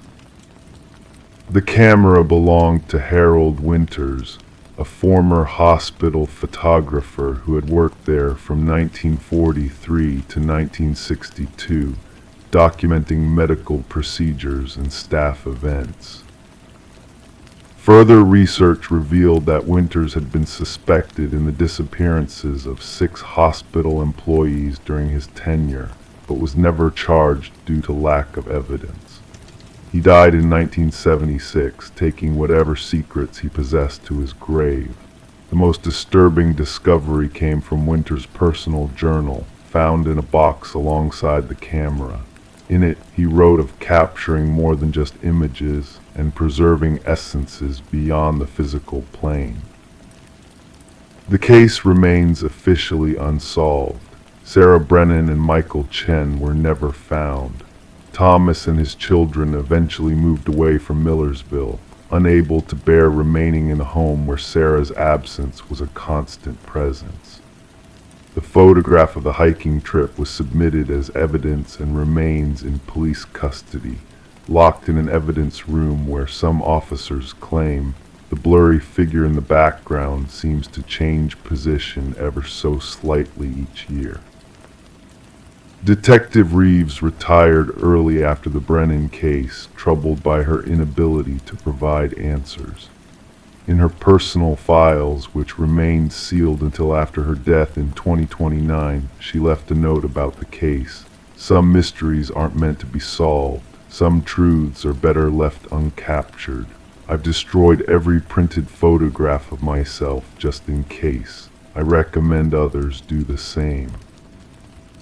In Millersville, residents still speak in hushed tones about the disappearances. The hospital implemented a strict no photography policy on its premises. The photo printing section at the local Walgreens closed down after multiple customers reported seeing strange shadows and figures appearing in their developed pictures, figures that weren't present in the digital originals. And somewhere perhaps Harold Winter's camera continues its work, capturing more than just light and shadow on paper, collecting souls one frame at a time, adding them to a collection that exists somewhere between this world and whatever lies beyond the veil of our perception. Crime 7, it looked like a normal stairwell, carpeted, lit, clean, but it ended abruptly at a solid brick wall. No marks, no explanation. Someone had painted a door onto the bricks, and behind one loose panel, investigators found a tooth embedded in mortar. The brick wall was discovered in the basement of the Westfield family home in Beckley, West Virginia. The 3-story Victorian house had stood proudly on Maple Avenue since 1918, passing through several owners before Martin and Clara Westfield purchased it in February 2017. The couple had fallen in love with the historical charm, the intricate woodwork, and the spacious rooms that would allow them to start the family they had always dreamed of. Martin was 38, a well-respected architect with a local firm. Clara, 35, worked remotely as a graphic designer. Neighbors described them as friendly but private, the kind of couple who would wave from their porch but rarely attended community gatherings. Their renovation projects were constant but quiet, always done with respect for the home's original character. 3 months after moving in, Clara told her sister Rebecca that they had discovered something odd in the basement. She mentioned a staircase but didn't elaborate. When Rebecca pressed for details, Clara laughed it off, saying they were probably just remnants of an old renovation. Martin had promised to look into it. The following winter was particularly harsh in West Virginia. Heavy snowfall kept most residents indoors, and the Westfields were no exception. Clara's calls to her family became less frequent, which Rebecca attributed to her sister's new project, renovating what would become a nursery. Clara had shared the happy news that she was expecting their first child in June. It was March 15, 2018, when Rebecca received a text from Clara's phone that seemed oddly formal. Taking a break from social media and calls. Need time to focus on the baby. We'll reach out when ready. Rebecca tried calling immediately, but the call went straight to voicemail. When she drove to the house the next day, Martin answered, looking tired but composed. He explained that Clara was resting upstairs and that pregnancy had made her anxious and withdrawn. He asked Rebecca to respect their privacy during this difficult time. Something about Martin's demeanor troubled Rebecca. His eyes never quite met hers, and his hands trembled slightly as he gripped the door frame. She noticed fresh paint on his fingernails. When she asked when she could see Clara, his answer was vague, soon, when she's feeling better. For weeks, Rebecca received occasional texts from Clara's phone. They were short, grammatically perfect messages that lacked her sister's usual warmth and casual style. No emojis, no abbreviations, none of the inside jokes they typically shared. The texts always came in the evening, usually around 8:30 p.m. On April 27, Rebecca finally contacted the Beckley Police Department, requesting a welfare check. Officers Nathan Harding and Samantha Powell visited the Westfield home that afternoon. Martin greeted them calmly, explained that Clara was at her mother's house in Charleston, and even showed them a text conversation to prove it. The officers noted nothing suspicious and left after a brief look around the main floor. What the officers didn't know was that Clara's mother had passed away 3 years earlier. Rebecca's persistence eventually led Detective Lisa Morno to take a closer look at the case. When confronted with the information about Clara's deceased mother, Martin claimed a misunderstanding. Clara was actually visiting an aunt, not her mother. But cell phone records showed that Clara's phone had not left the vicinity of the house since February. On May 10, police executed a search warrant of the Westfield home. Martin remained cooperative, though visibly nervous. The search revealed nothing unusual until officers descended into the basement, where they found the carpeted staircase leading to the brick wall. Unlike most of the house, this area showed signs of recent construction. The painted door on the brick surface was remarkably detailed, with a false doorknob that had been carefully shaded to appear three-dimensional. Forensic analysts noticed that one brick near the bottom of the wall was slightly loose. When removed, they discovered a human molar embedded in the fresh mortar. DNA testing would later confirm it belonged to Clara Westfield. Behind the wall, investigators found a small space containing Clara's personal belongings, her phone, laptop, and a journal with entries that stopped abruptly on February 22, 2018. The final entry read, "M spent all night in the basement again. Says he's preparing a surprise. He's been different since we found the old staircase. Sometimes I hear him talking down there when he thinks I'm asleep." As detectives pieced together the evidence, a disturbing timeline emerged. Historical records showed that the house had once belonged to a doctor with questionable practices in the 1930s. Rumors of illegal procedures and missing patients had circulated for years, though nothing was ever proven. During renovations in 1967, workers had discovered human remains in the walls but attributed them to the house's age and possibly unmarked graves from before its construction. Martin's internet search history revealed extensive research on the house's past owners and multiple searches about communicating with previous residents and houses that change people.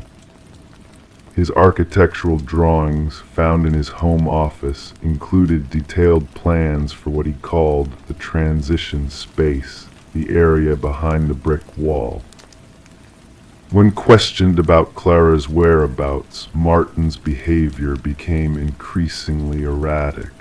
He insisted that Clara had gone where she needed to go and that the house had shown him the way. He claimed the brick wall had always been there, that he had merely restored what was meant to be. Cadaver dogs brought to the scene indicated strongly at multiple locations within the house: the basement, the master bedroom wall, and peculiarly, the newly renovated nursery. Ground-penetrating radar revealed anomalies in the soil beneath the foundation. Martin Westfield was arrested on May 17, 2018, charged with the suspected murder of his wife. During his initial psychological evaluation, he remained calm and articulate, explaining that he had been selected as caretaker and that Clara had become part of the house's history, just as others had before her.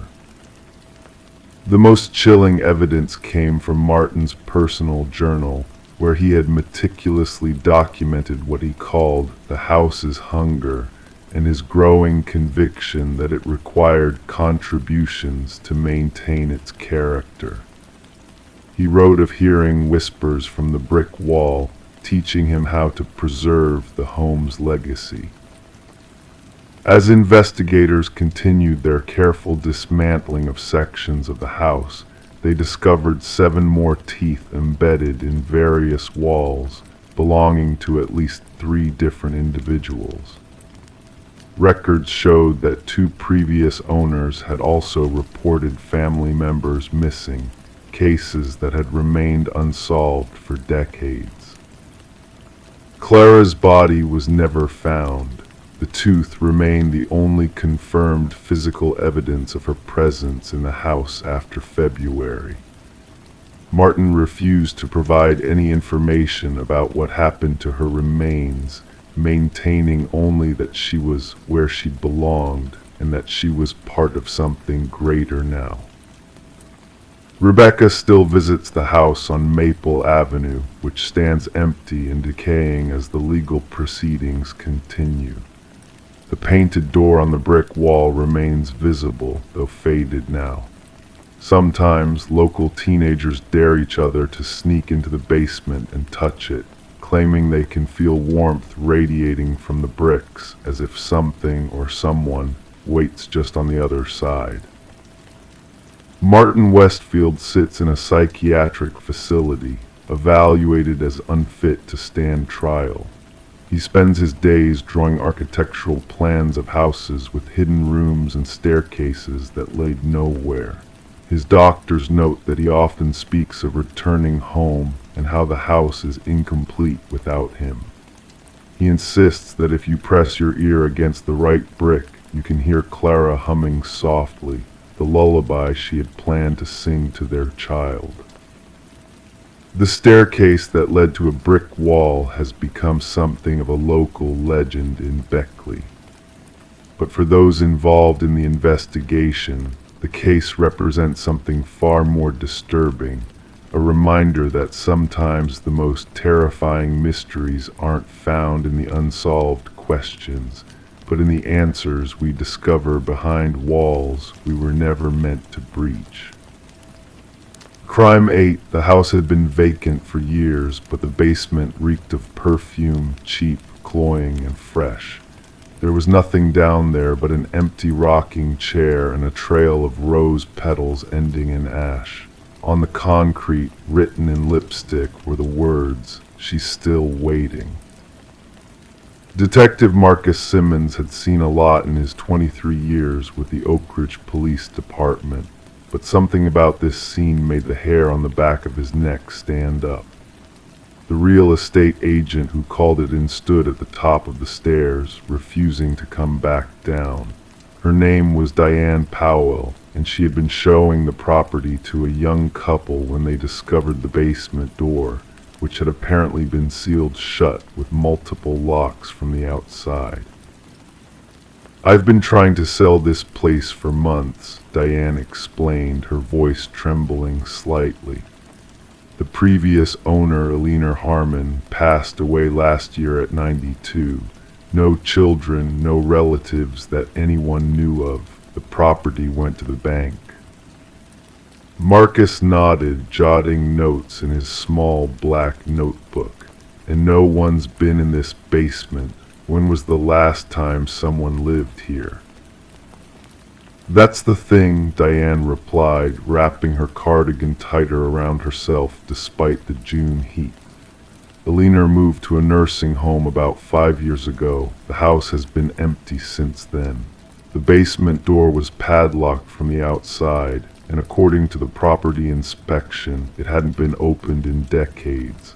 Eleanor apparently told neighbors she never used it because of the steep stairs. She had bad knees." Marcus turned his attention back to the basement.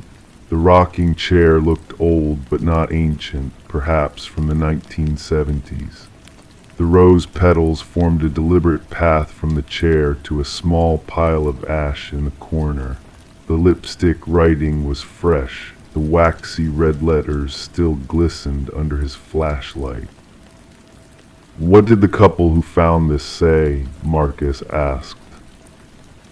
"Not much. They were spooked. The husband broke the padlock because the wife wanted to see the entire house before making an offer. Once they saw this, they bolted. Marcus called for forensics. This wasn't necessarily a crime scene, but something wasn't right. The perfume smell was overwhelming, like someone had emptied several bottles of drugstore rose fragrance onto the floor.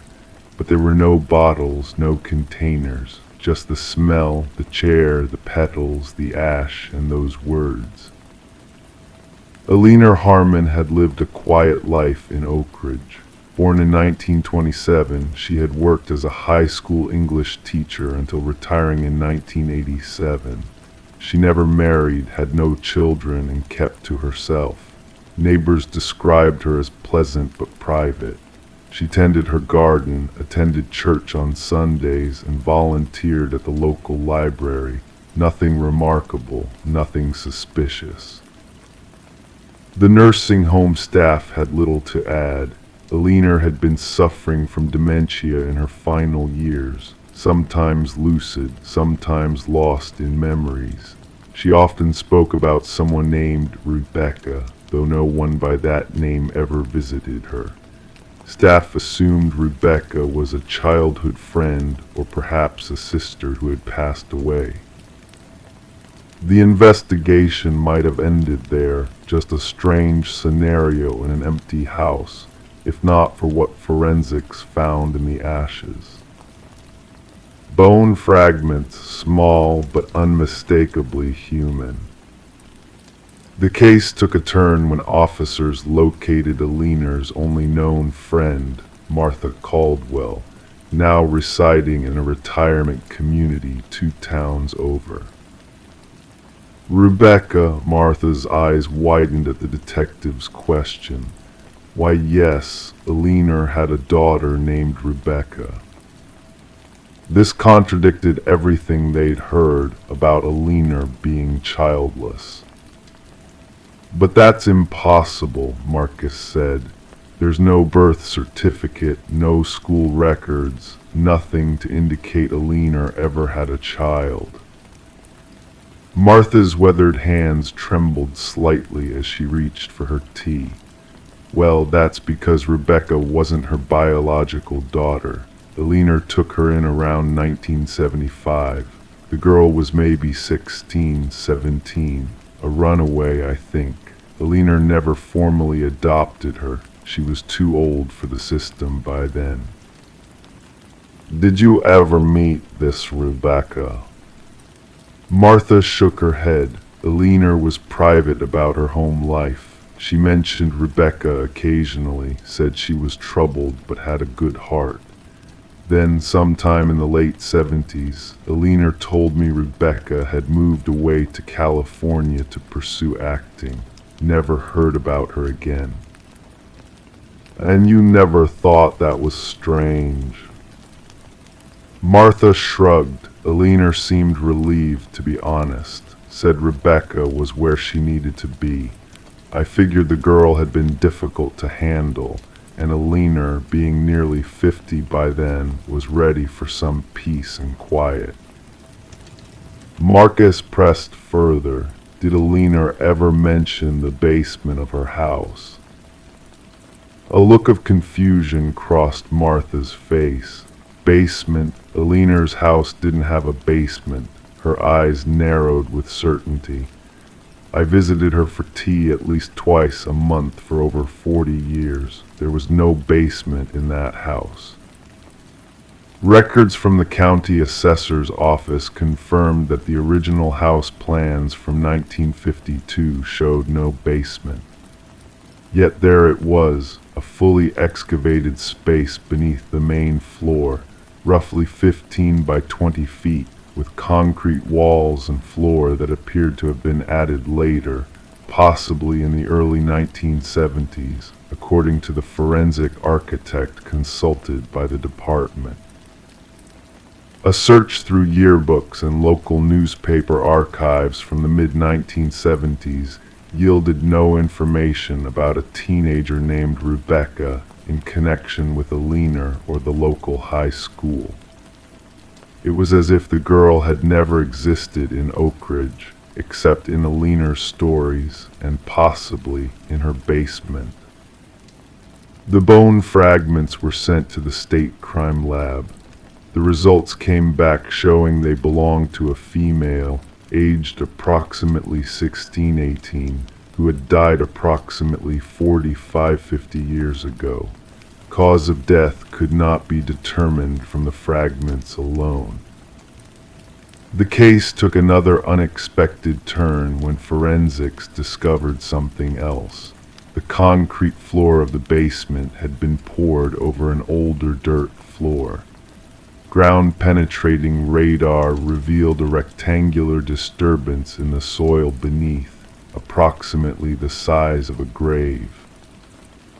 As the investigation continued, more details emerged about Alina's life. Former colleagues at the high school remembered her as dedicated but somewhat rigid. One former teacher, now in his 70s, recalled that Alina had taken a sudden leave of absence during the fall semester of 1977, returning in January looking years older. When asked about it, she had simply said she'd been dealing with a family matter.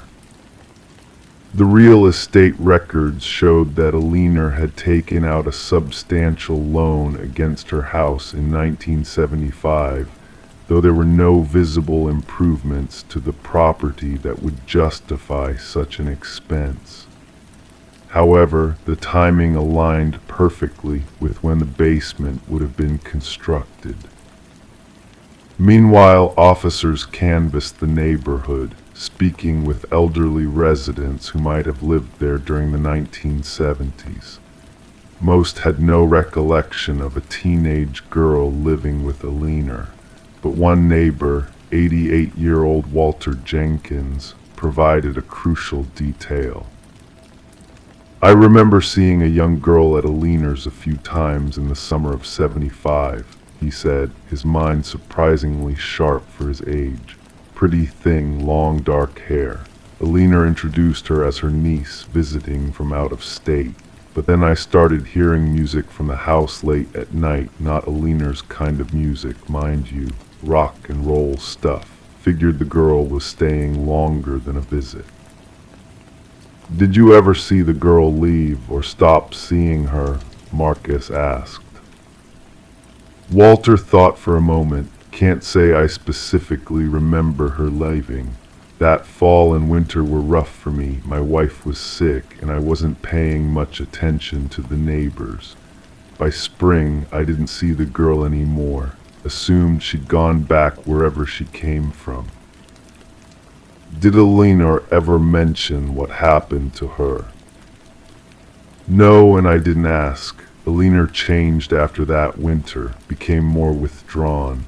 Started putting locks on everything, new deadbolts on the doors, locks on the windows. I figured maybe she'd had a break-in." The excavation of the basement was handled with the delicate precision of an archaeological dig. The team worked slowly, methodically removing the concrete layer by layer. What they found beneath confirmed their suspicions. A human skeleton, female, wrapped in what appeared to be the decomposed remains of a patchwork quilt.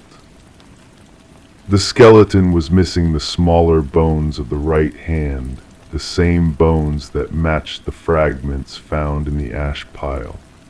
The medical examiner estimated the remains had been there for approximately 47 years and belonged to a female between 16-18 years old at time of death. There was a fracture on the skull, but whether it was the cause of death or occurred post-mortem could not be definitively determined. No identification was found with the remains. No jewelry, no clothing tags, nothing that could immediately identify the girl as Rebecca or anyone else. The only personal effect was a small, tarnished locket containing a tiny photograph that had degraded beyond recognition. The investigation hit a bureaucratic wall when it came to missing persons reports from that era. Records from the 1970s were spotty at best, especially for runaways who might have crossed state lines. Without DNA from a relative for comparison, identifying the remains would be challenging. Then came a breakthrough from an unexpected source. A retired nurse named Gladys Perkins, who had worked at the nursing home where Alina spent her final years, came forward after seeing the news about the discovery. Alina had these episodes near the end, Gladys explained. Days when she'd become extremely agitated, insisting she needed to go home to check on Rebecca. We thought it was just confusion, but during one particularly bad episode, she became lucid for a moment and grabbed my arm. She looked me straight in the eye and said, "I didn't mean to do it." She was going to leave me just like everyone else. I just wanted her to stay still and listen. Gladys had documented the incident in Alina's file, but hadn't thought much of it at the time. Patients with dementia often made confusing statements, but in light of the discovery, those words took on a chilling new meaning. The investigation pieced together a theory. Alina, a lonely middle-aged woman, had taken in a teenage runaway named Rebecca around 1975. For reasons unknown, perhaps an argument, perhaps an accident, perhaps something more sinister, Rebecca died while in Alina's care. Instead of reporting it, Alina had concealed the death by burying the body in the basement she had specially constructed. The fresh perfume smell and the recent lipstick writing remained unexplained. The house had been vacant, the basement locked from the outside, yet someone had been there recently, someone who knew about Rebecca, who perhaps wanted to ensure she wasn't forgotten. Investigators checked the visitor logs at Alina's nursing home in the weeks before her death. Most visitors were staff or clergy, but there was one odd entry. A woman who signed in as R. Harmon just 2 days before Alina passed away. The staff member who had been on duty didn't recall the visitor clearly, just that she was middle-aged with dark hair. Security footage had already been overwritten. Could Alina have had another daughter, or perhaps Rebecca had a daughter of her own before her death? The lipstick message, "She's still waiting," suggested someone wanted justice, or at least acknowledgement, for what had happened all those years ago. As Detective Marcus Simmons closed his notebook after months of investigation, one thing was clear. Alina Harmon had taken her most significant secrets to the grave. The girl in the basement, presumed to be Rebecca, would likely never get justice in any traditional sense. Her remains were eventually given a proper burial in the town cemetery, her headstone reading simply, "Rebecca, unknown but not forgotten." The house on Oak Ridge Lane remained unsold. No matter how many times the real estate company cleaned the basement, the smell of perfume always returned. The rocking chair, removed as evidence but later returned to the property, was found rocking gently whenever anyone entered the room, as if someone had just stood up. Some questions, Marcus realized, were never meant to be answered.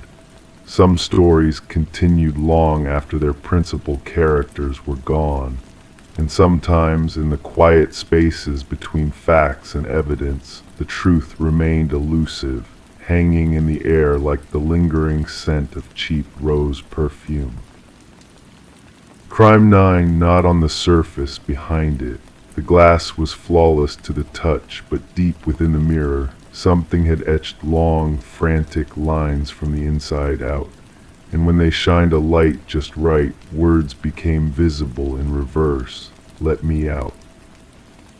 The mirror belonged to Madeline Winters, a 32-year-old accountant from Chester Creek, Pennsylvania, a town where neighbors still brought casseroles when someone fell ill. Madeline had inherited the antique mirror from her grandmother, Eleanor, who had passed away 3 months earlier. The piece was Victorian, ornate brass framing a tall oval of glass that stood in the corner of Madeline's bedroom like a silent sentinel. Madeline had always been methodical. Her colleagues at Harding and Associates described her as reliable, precise, and quietly competent. She lived alone in a modest 2-bedroom house on Sycamore Lane, a street lined with mature trees and well-maintained lawns. Every morning she would rise at exactly 6:15, prepare a light breakfast, and leave for work by 7:30. Her routine rarely varied until the mirror arrived. At first, the changes were subtle. Madeline began mentioning to her friend Sarah that she was having trouble sleeping. "I keep having this feeling that someone's watching me," she said over coffee one Tuesday morning in April. Sarah noticed the dark circles forming under Madeline's eyes but attributed them to grief. After all, Madeline and her grandmother had been exceptionally close. By early May, Madeline had started keeping a journal. The entries, initially organized and coherent, gradually became more disjointed. May 3rd, 2023, woke up at 3:17 a.m. again. That's 3 nights in a row now. I feel like there's something in my bedroom. I've checked the closet, under the bed, behind the curtains. Nothing. But when I look at Grandma's mirror, I swear the reflection isn't quite right. The angles seem wrong somehow. May 9th, 2023, Sarah thinks I should see someone about my insomnia. Maybe she's right. I've started avoiding my bedroom altogether. Slept on the couch last night. For the first time in weeks, I didn't wake up in the middle of the night. May 12th, 2023, I heard scratching last night, like fingernails on glass. When I turned on the light, it stopped. I'm keeping the lights on tonight. On May 15th, Madeline didn't show up for work. This was unprecedented. In 7 years of employment, she had never missed a day without calling in advance. Her supervisor, Robert Keller, tried calling her cell phone repeatedly. When she didn't answer, he contacted Sarah, who agreed to stop by Madeline's house on her lunch break. Sarah would later tell Detective James Horvath that something felt wrong the moment she pulled into Madeline's driveway. Her car was there, but the curtains were all drawn, Sarah recounted. Madeline always opened them first thing in the morning. She said it helped her wake up properly. When repeated knocking yielded no response, Sarah used the spare key Madeline had given her years earlier. The house was unnaturally quiet. In the kitchen, a half-prepared breakfast sat on the counter, a bowl of oatmeal now congealed and cold, a cup of coffee untouched. The living room showed no signs of disturbance. It was in the bedroom that Sarah found the first real indication that something was wrong. The bed was unmade, pillows scattered across the floor as if thrown in haste. Madeline's journal lay open on the nightstand, a pen beside it. The last entry was dated May 14th. "I saw her in the mirror tonight, Grandma Eleanor, but it wasn't her, not really. Her eyes were wrong, they were just empty, and when she smiled I could see that her teeth were filed to points. She pressed her hand against the glass from the inside. There were scratches on her arms. She kept mouthing something I couldn't understand. I'm taking the mirror to Dr. Lester tomorrow. He collects antiques. Maybe he can tell me what's wrong with it." But Madeline never made it to Dr. Lester's. When police arrived at her house, they found no signs of forced entry, no evidence of a struggle beyond the disarrayed bedroom. Madeline Winters had simply vanished. Her purse, phone, and car keys remained in the house. Her car sat in the driveway. The only thing missing, according to Sarah, was the antique mirror. Detective James Horvath, a 15-year veteran of the Chester Creek Police Department, approached the case with measured skepticism. People don't just disappear, he told his partner, Detective Maria Santos. There's always a trace. The investigation began with Madeline's immediate circle. Her parents had died in a car accident when she was in college. She had no siblings. Her social life consisted primarily of monthly book club meetings and occasional dinners with Sarah. Her romantic history revealed nothing unusual, a few relationships that had ended amicably, the most recent over a year ago. When they interviewed her neighbors, an interesting detail emerged. 80-year-old Mrs. Patterson, who lived across the street and suffered from insomnia, reported seeing a van parked outside Madeline's house at approximately 4:30 a.m. on May 15th. I couldn't see much, she admitted. It was dark and my eyes aren't what they used to be, but it was a larger vehicle, stayed for about 20 minutes, then drove away with its lights off. A canvass of the neighborhood revealed no security cameras that might have captured the vehicle. The case seemed to be going cold until June 7th, when Dr. Edward Lester came forward with information. A young woman brought me an antique mirror about 3 weeks ago, he told Detective Horvath. Said she found it by the dumpster behind her apartment building. I gave her $60 for it. It was a nice piece, Victorian, probably 1880s. I didn't realize it might be connected to your missing person case until I saw the flyer with Ms. Winters' photo. The woman who sold me the mirror wasn't her. When shown a photo lineup, Dr. Lester identified Lisa Crane, a 29-year-old with a history of petty theft and drug offenses. When brought in for questioning, Lisa initially denied any knowledge of the mirror or Madeline Winters. After 3 hours of interrogation, however, her story changed. Look, I didn't have anything to do with whatever happened to that woman, Lisa insisted. My boyfriend Terry knew a guy who needed help moving some furniture, paid us $200 cash to help load a van. It was dark, middle of the night. We went to this house and the guy had us carry out just one thing, this big mirror. Said the rest of the stuff wasn't ready yet and he'd call us back. Never did. Terry took off a few days later. We had a fight. I was short on rent, so I sold the mirror. Terry Mueller couldn't corroborate Lisa's story. He had left Chester Creek on May 17th and, according to his mother in Ohio, had mentioned needing to lay low for a while. Attempts to locate him proved unsuccessful. The mirror itself yielded the most disturbing evidence. When forensic technicians examined it, they discovered fine scratches on the inside surface of the glass, impossible to detect without special lighting. Most were random patterns, but in one section the reversed words, "Let me out," were clearly visible. More concerning were the partial fingerprints found embedded in the silver backing of the mirror, prints that matched Madeline Winters. How fingerprints could appear behind the sealed glass of a mirror baffled the forensic team. It's physically impossible, the lead technician told Detective Horvath, unless the mirror was taken apart and reassembled, but there's no evidence of that.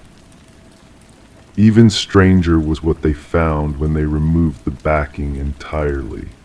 A strand of long brown hair that DNA testing confirmed belonged to Madeline, and a small scrap of fabric that matched the pajamas Sarah described Madeline wearing the night before her disappearance. The case took an unexpected turn when Detective Santos discovered that Alina Winter's death might not have been from natural causes as initially thought.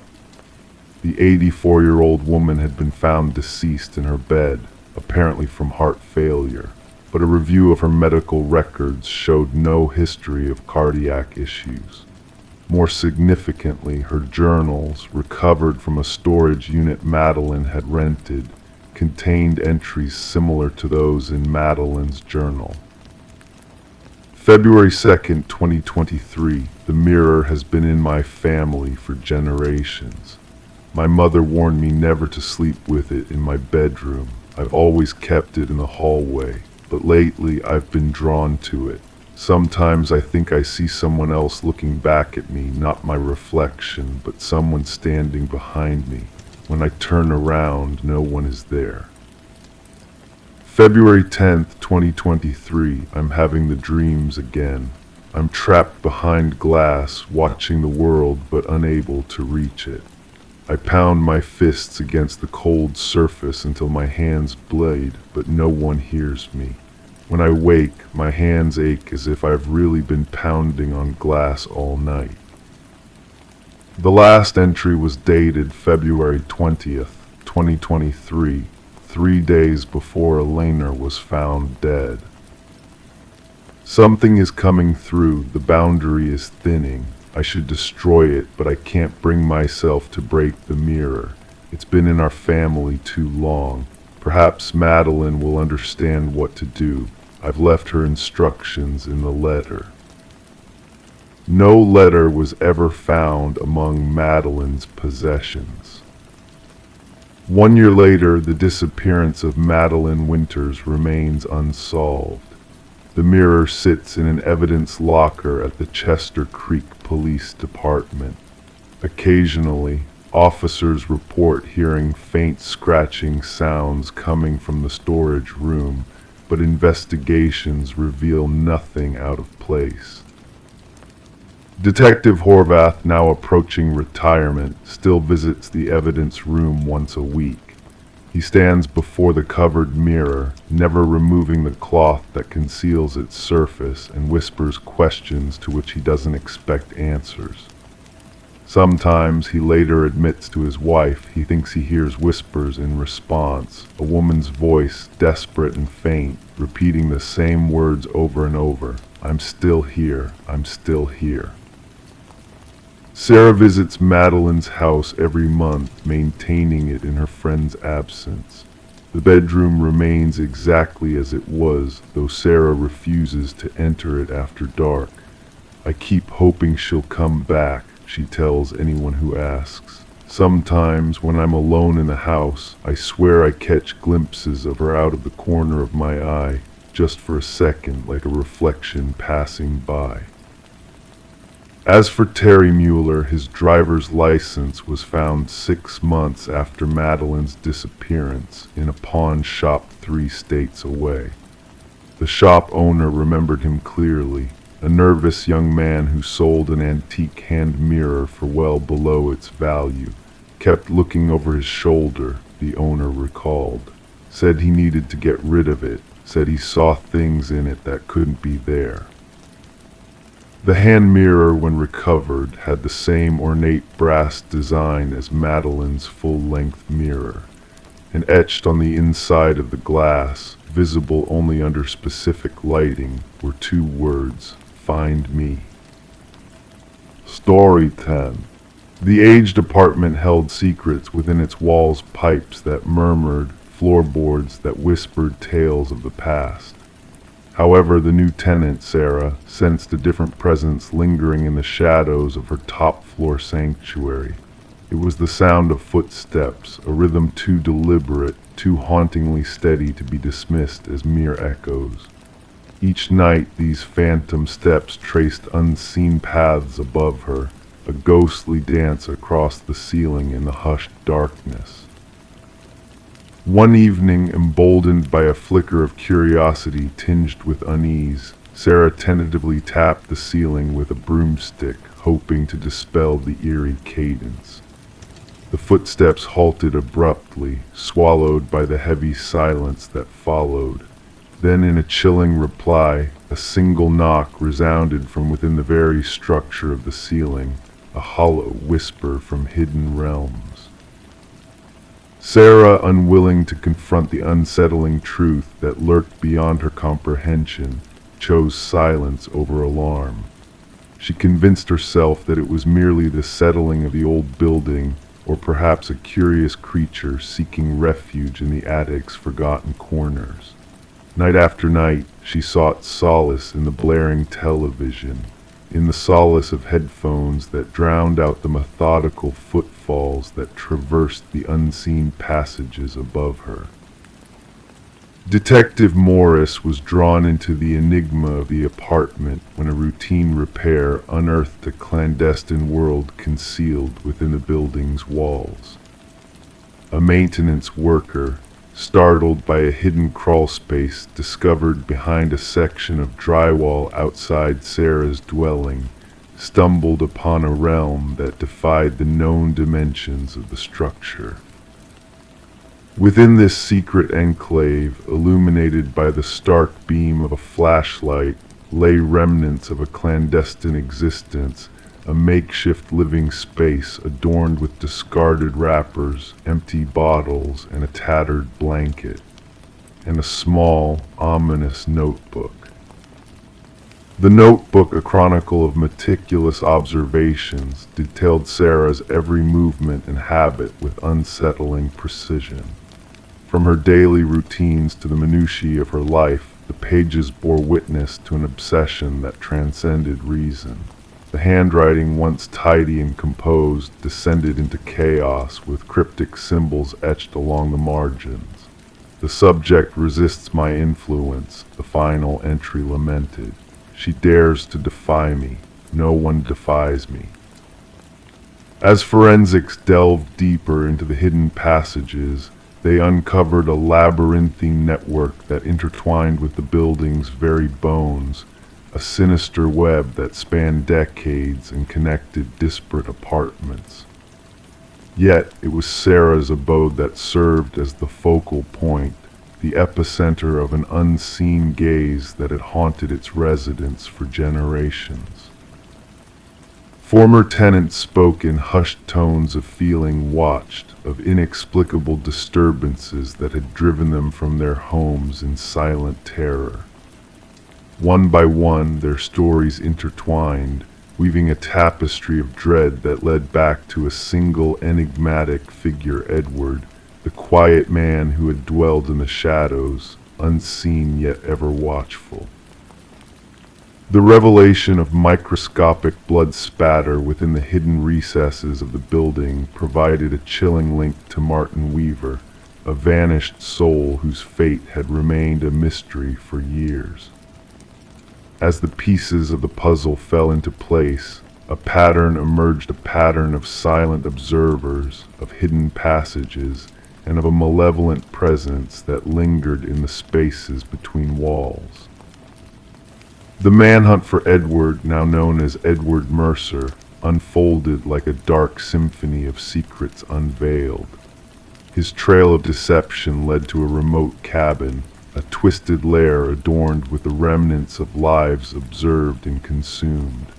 Photographs lined the walls, faces frozen in unknowing innocence, while maps detailed the intricate web of hidden passageways that had ensnared the unsuspecting. As the shadows of the past cast their long fingers over the present, Detective Morris found himself haunted by the specter of Sarah, a ghostly presence lost to the depths of a labyrinthine conspiracy.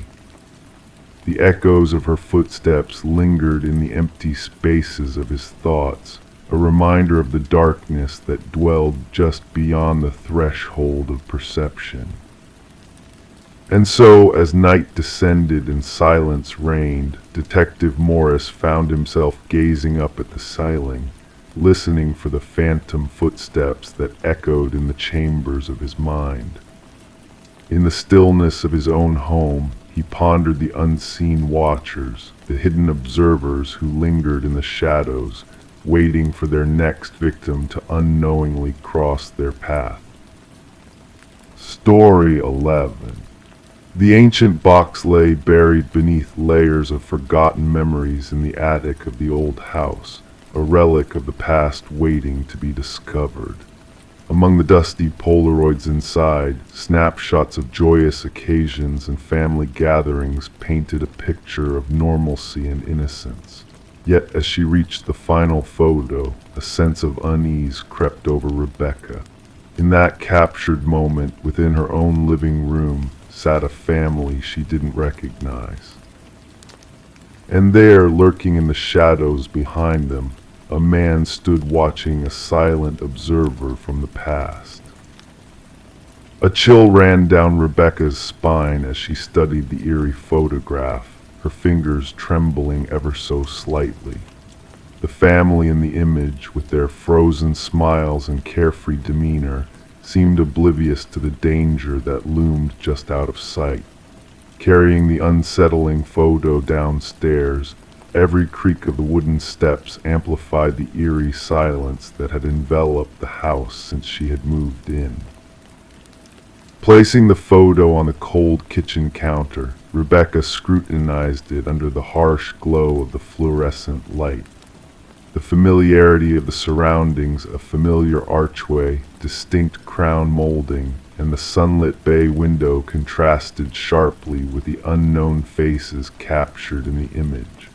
This was her home, yet these people remained strangers, frozen in time. Enter Detective Morgan, a seasoned investigator with a weathered leather jacket and eyes that missed nothing. With a methodical air, he examined the photo, flipping it over to reveal its blank back. "Tell me about the Nelsons, the previous owners," he inquired, his voice a low rumble in the quiet kitchen. Rebecca confessed her lack of knowledge, explaining that the Nelsons had moved out of state before she bought the house. The detective's investigation unfolded gradually, uncovering a pattern of mysterious disappearances linked to the house's history. The Sutherlands, the family in the photograph, had vanished without a trace, leaving behind a void that spanned 15 years. Each family that had lived in the house before them had met a similar fate, sudden disappearances after exactly 1 year of residency. As the pieces of the puzzle began to fall into place, a haunting truth emerged. The original builder of the house, Samuel Whitfield, had a shadowy past that intertwined with the chilling events that had unfolded within its walls. Despite reports of his demise in a construction accident, his presence lingered, casting a sinister shadow over the house and its inhabitants.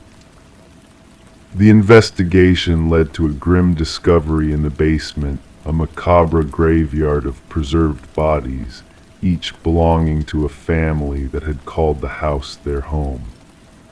Among the grim evidence, a camera tied the threads of the mystery together, capturing moments of unsuspecting families, blissfully unaware of the malevolent presence that watched from the darkness.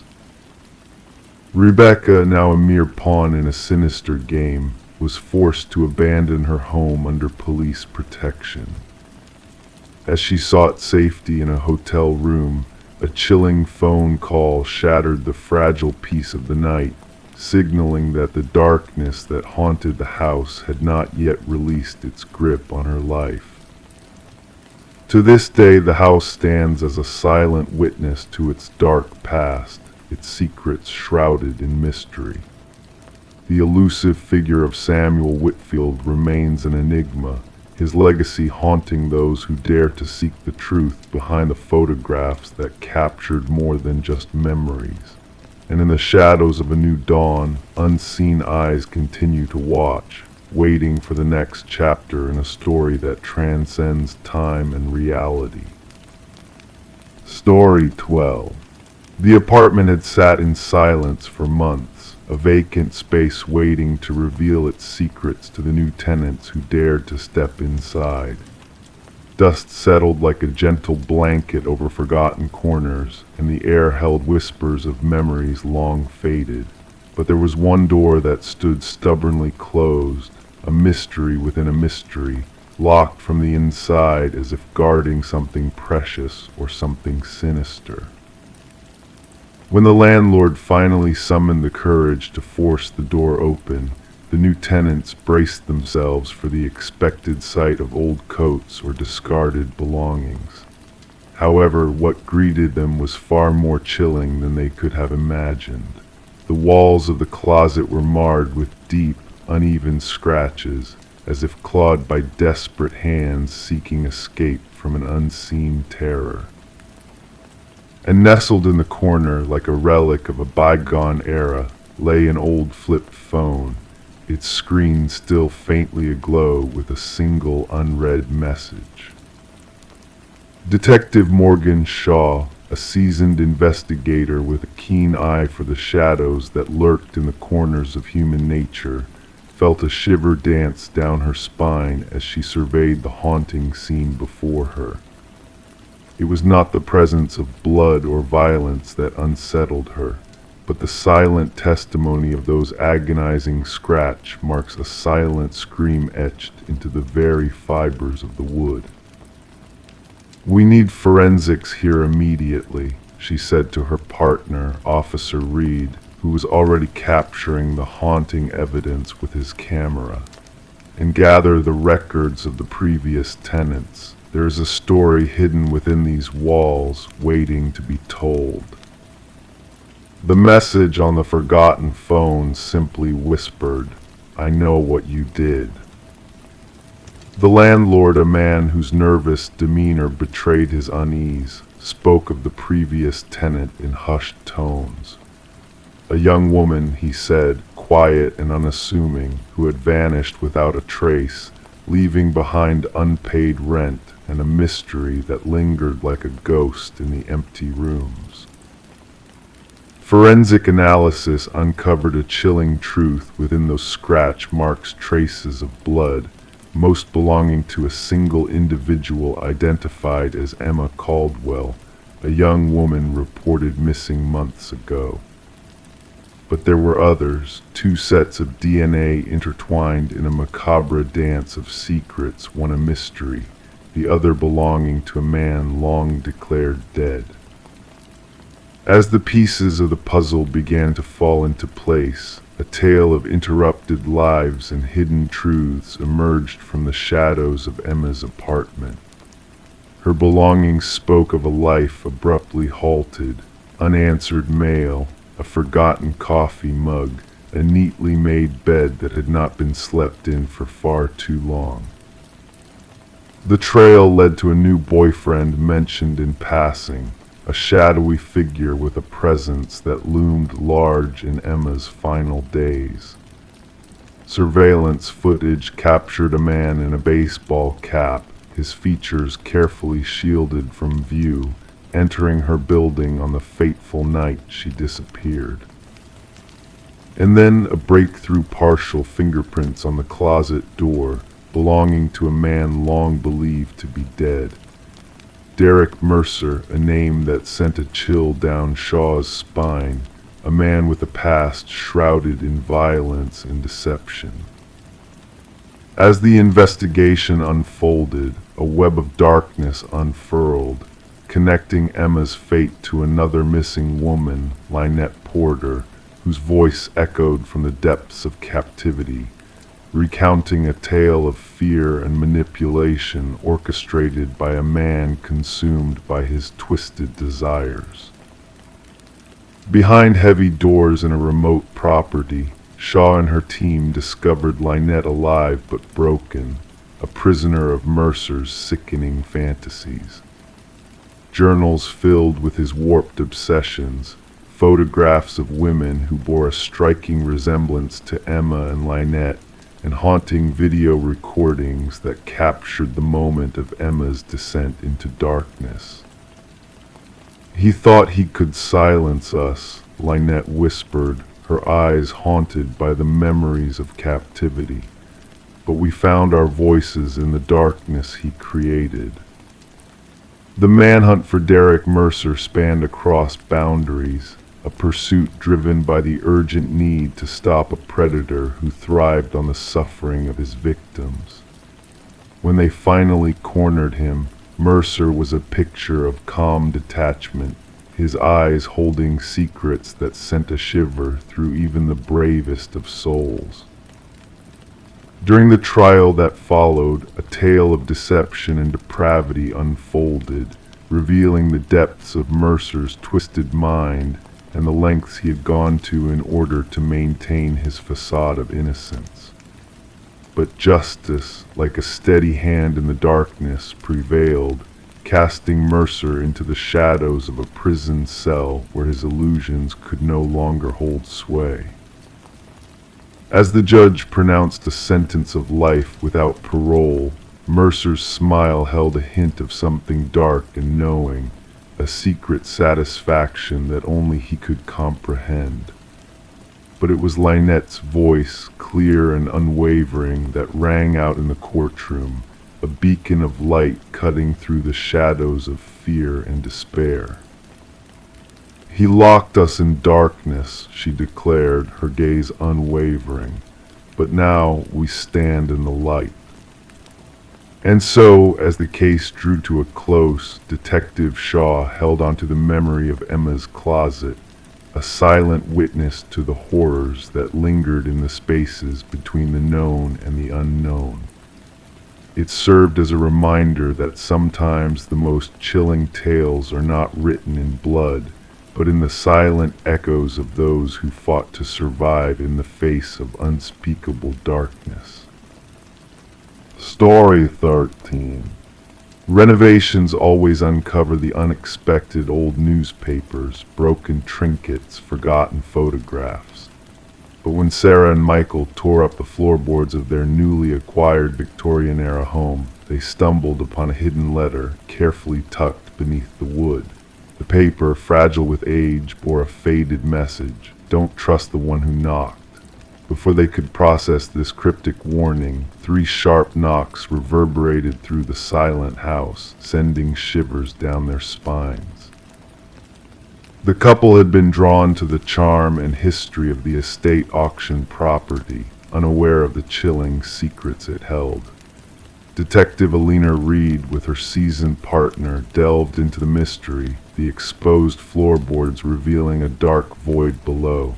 With practiced hands, Reed retrieved the note, already tainted by the unsuspecting touch of Sarah and Michael. Their fear was palpable, genuine. Background checks on the couple yielded nothing amidst just newlyweds with stable lives.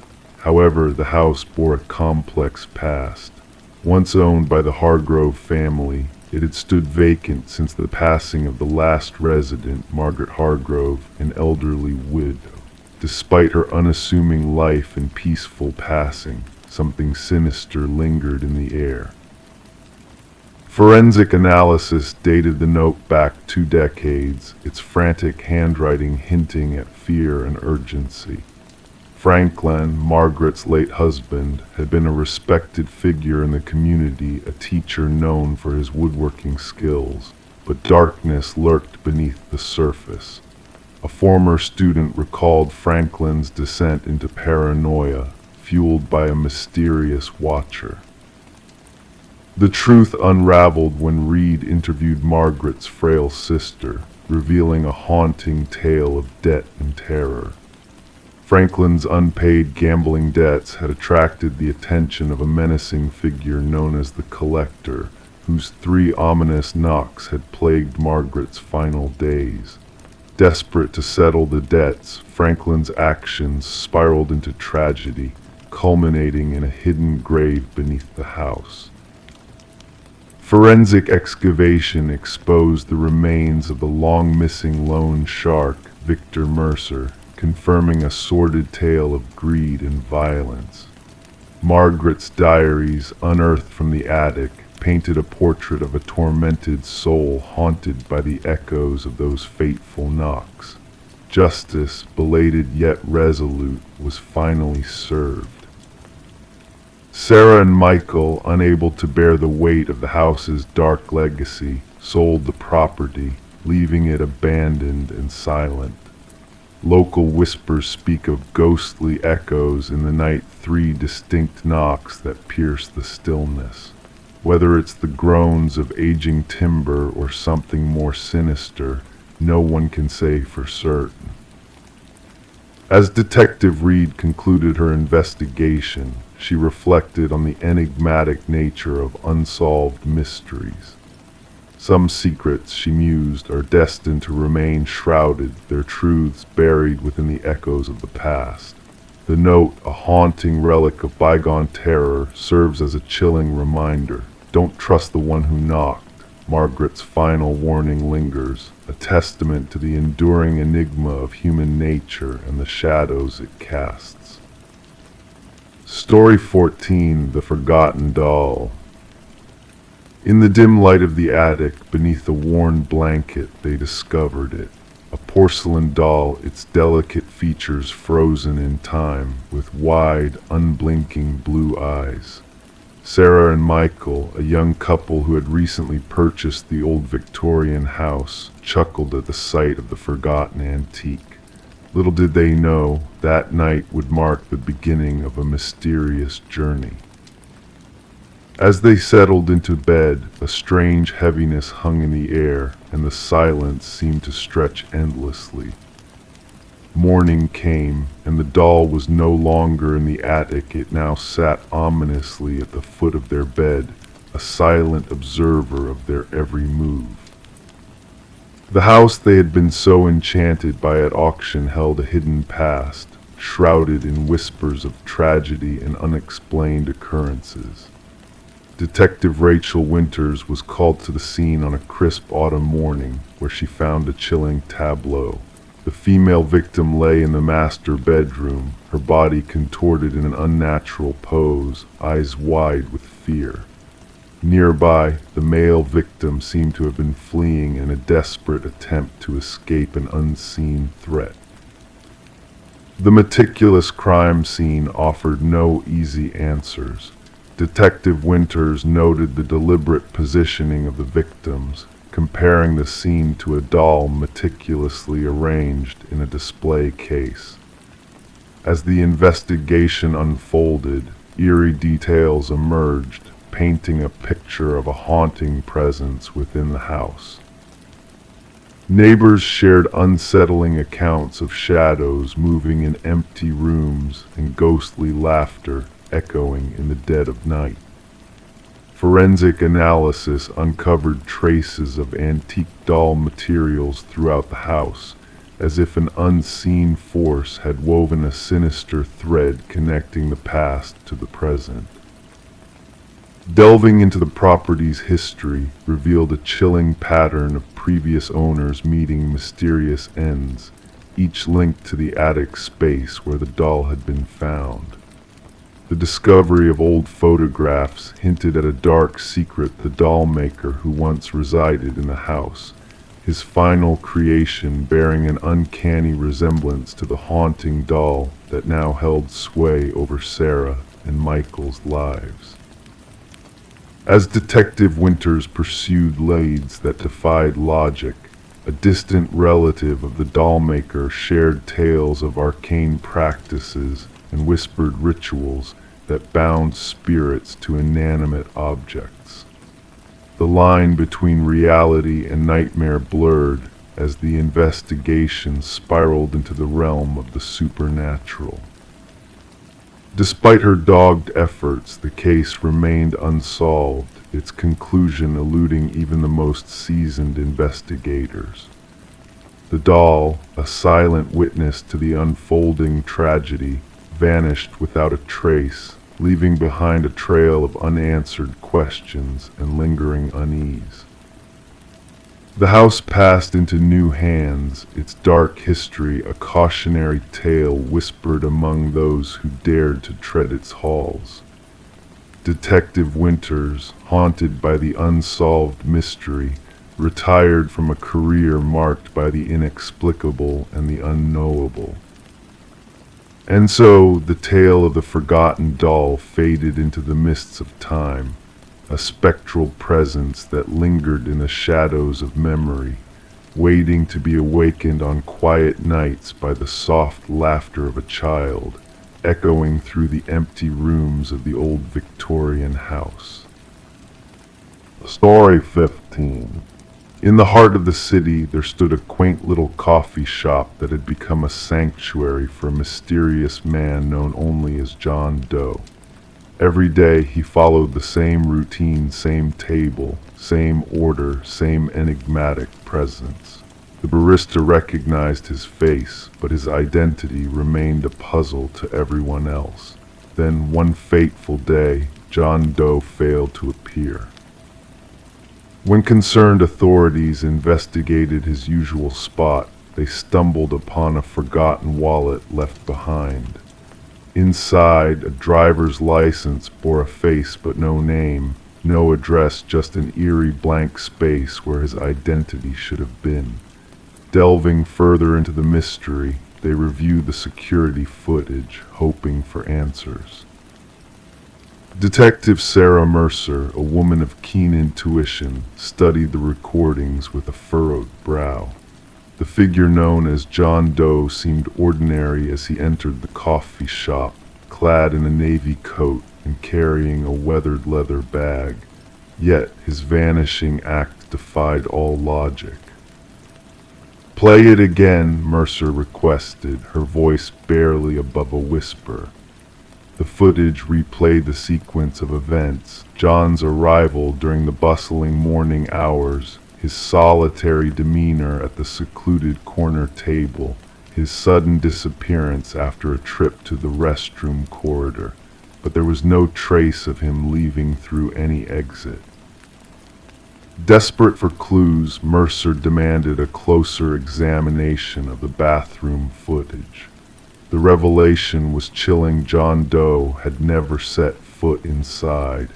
It was as if he had evaporated into thin air, leaving nothing but bafflement in his wake. Back at the precinct, Mercer meticulously sifted through the contents of the abandoned wallet.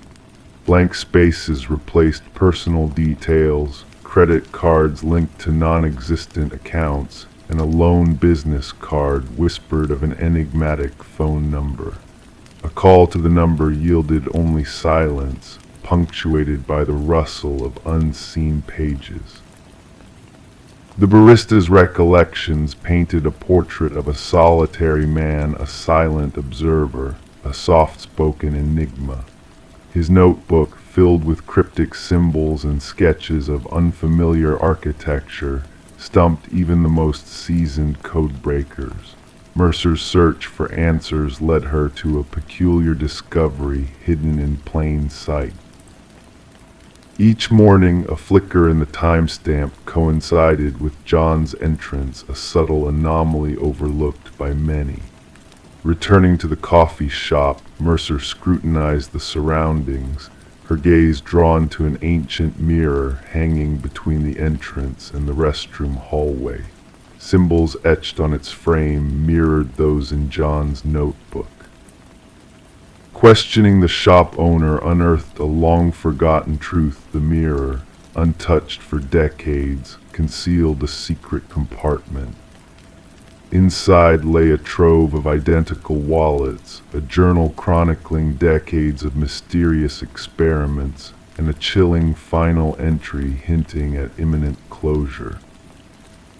The journal spoke of temporal manipulation, reality crossings, and a fragile balance maintained within the coffee shop's walls.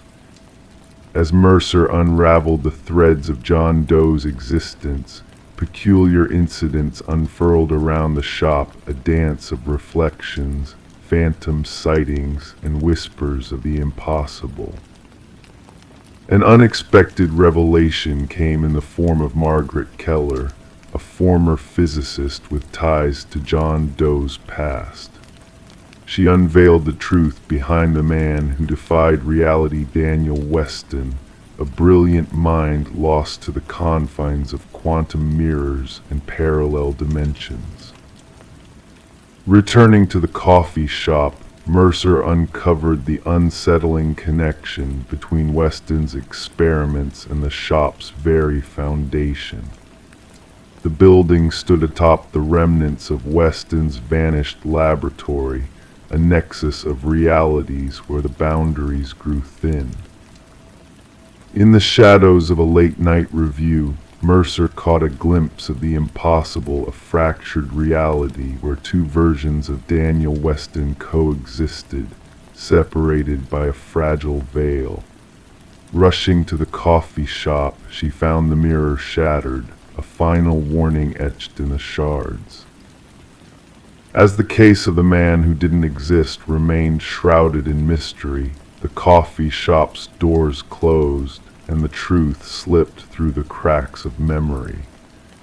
Daniel Weston's fate lingered in the whispers of the wind, his legacy a haunting enigma that echoed through time. And as the world moved on, Detective Mercer found solace in her solitude, her pen dancing across pages akin to Weston's own. A fragment of a mirror adorned her wall, a silent witness to the secrets that eluded even the most vigilant eyes, its surface shimmering with untold stories of a man lost to the fabric of reality. Story 16, The Enigmatic Victorian. She crossed the threshold into the abandoned Victorian, a swirl of dust dancing in the musty air around her. The house stood frozen in time, its peeling walls and shrouded furniture telling tales of neglect. Every step she took felt like a journey into a time capsule, except for one peculiar detail: the doors. No matter which door she opened, it always led her back to the same room, trapping her in an endless loop within the parlor's confines. The only escape was the way she had entered, but when she turned back, the front door had vanished into thin air.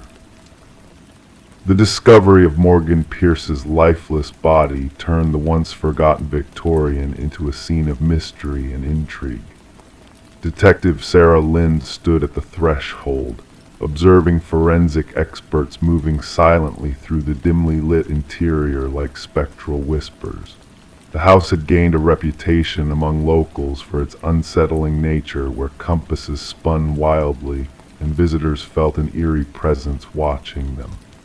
Now it held secrets far more sinister than mere urban legends. The initial examination suggests she passed approximately 3 days ago, the medical examiner murmured, his words barely audible in the heavy silence. The cause of death appears to be asphyxiation. Morgan was found seated in an antique chair in the parlor, facing the entrance as though expecting someone. Her expression was serene, hands folded neatly in her lap, devoid of any signs of struggle or defensive wounds. The scene exuded a chilling stillness that sent shivers down the spines of even the most seasoned investigators. Lind inquired who discovered the body. Her partner responded, a real estate agent showing the property to potential buyers. They stumbled upon her sitting there, mistaking her for a trespasser until they drew closer. The house had remained vacant since the passing of its previous owner, Eleanor Blackwood, nearly 5 years earlier. Legal disputes had left the property abandoned, unwanted, and forgotten, save for vandals and thrill-seekers who dared to trespass. Morgan Pierce, a 26-year-old graduate student delving into architectural anomalies for her thesis, was described by friends as meticulous, driven, and captivated by spaces that defied conventional norms. The allure of the abandoned Victorian, renowned for disorienting its visitors, must have been irresistible to her. Her roommate reported her missing 2 days ago, Lind noted. Morgan mentioned visiting the house where people get lost for her research. As the investigation unfolded, it emerged that Morgan had frequented the house in the weeks leading up to her demise. Her journal entries chronicled peculiar acoustic phenomena, inexplicable cold spots, and doors that seemed to lead to different places with each opening.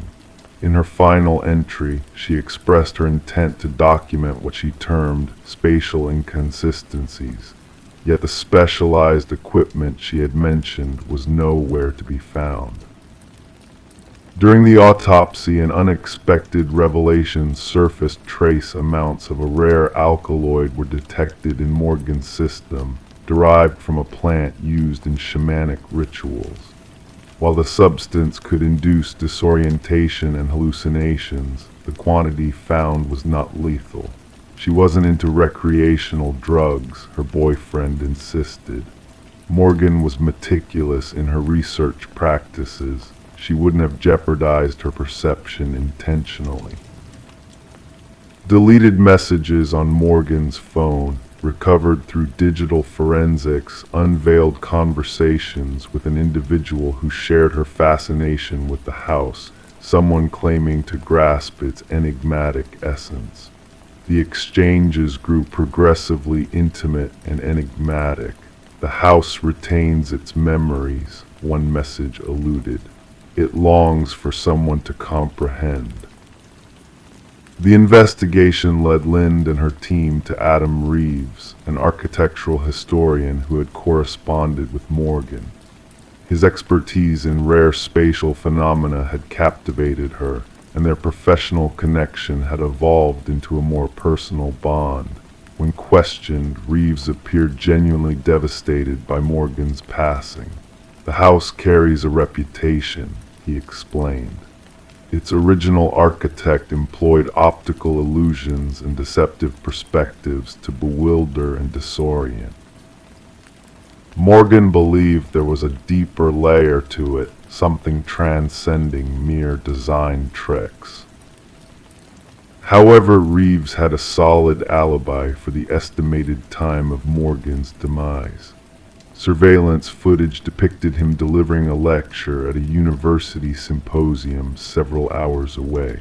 A breakthrough emerged from an unexpected source: Alina Blackwood's grandson, now residing abroad. Upon being contacted by the investigators, he divulged a long-held family secret. "My grandmother wasn't the sole Blackwood to perish in that house," he disclosed.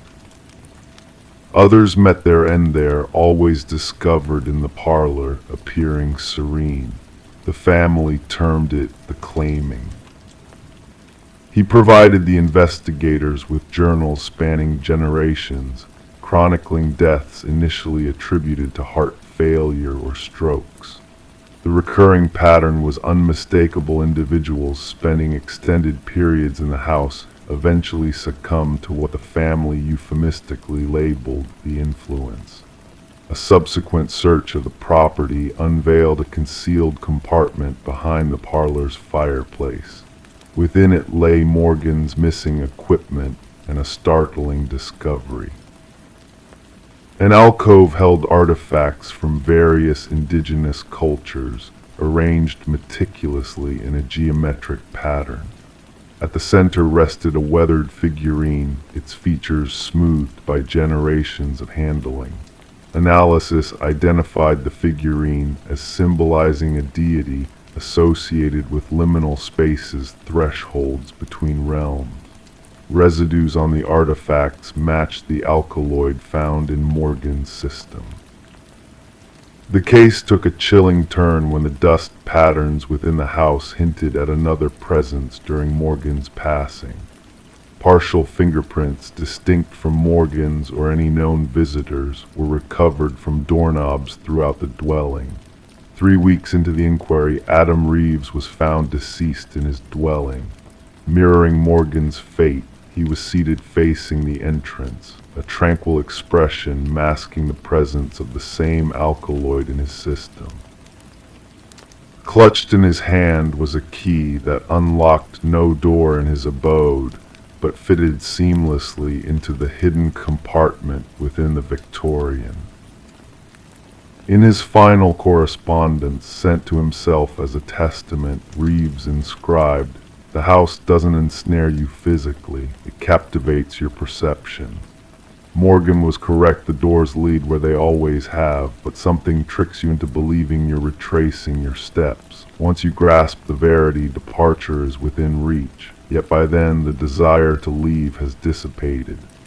Officially, the case remains open, designated as suspicious deaths under scrutiny. The Victorian has since been condemned, its access restricted by authorities. Nonetheless, whispers persist of lights flickering inside on certain nights and of visitors who vanish without a trace.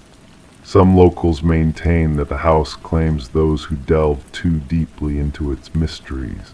Others speculate that Morgan and Reeves unearthed something ancient and potent, dwelling within the interstices of conventional reality. The truth remains as elusive as an exit within a house where every door leads back to the start. Story 17, The Enigmatic Manor.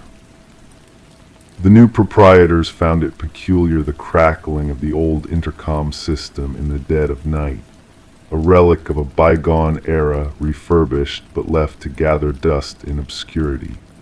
Then one evening the husband, driven by curiosity, pressed the button. A whisper emanated through the speaker, sending shivers down his spine. "Why have you returned?" Startled, he recoiled, hands trembling. His wife, hovering behind him, murmured, "I never uttered those words." The Victorian manor stood serenely amidst ancient oak trees, its worn façade contrasting with the modernized interior. Daniel and Meredith Parker had acquired the estate for a surprisingly modest sum, despite the real estate agent's uneasy demeanor during the showing. The intercom system, a vintage amenity linking all chambers, had captivated the history-loving couple.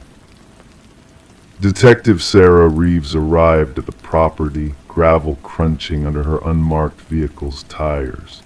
The call had hinted at a potential break-in, but a cryptic undertone in the dispatcher's voice suggested a deeper narrative. Daniel Parker, a tall figure with a pallid complexion, welcomed her at the entrance, even the dim porch light accentuating his pallor. "It all began with the intercom," he recounted, leading Detective Reeves through the grand foyer.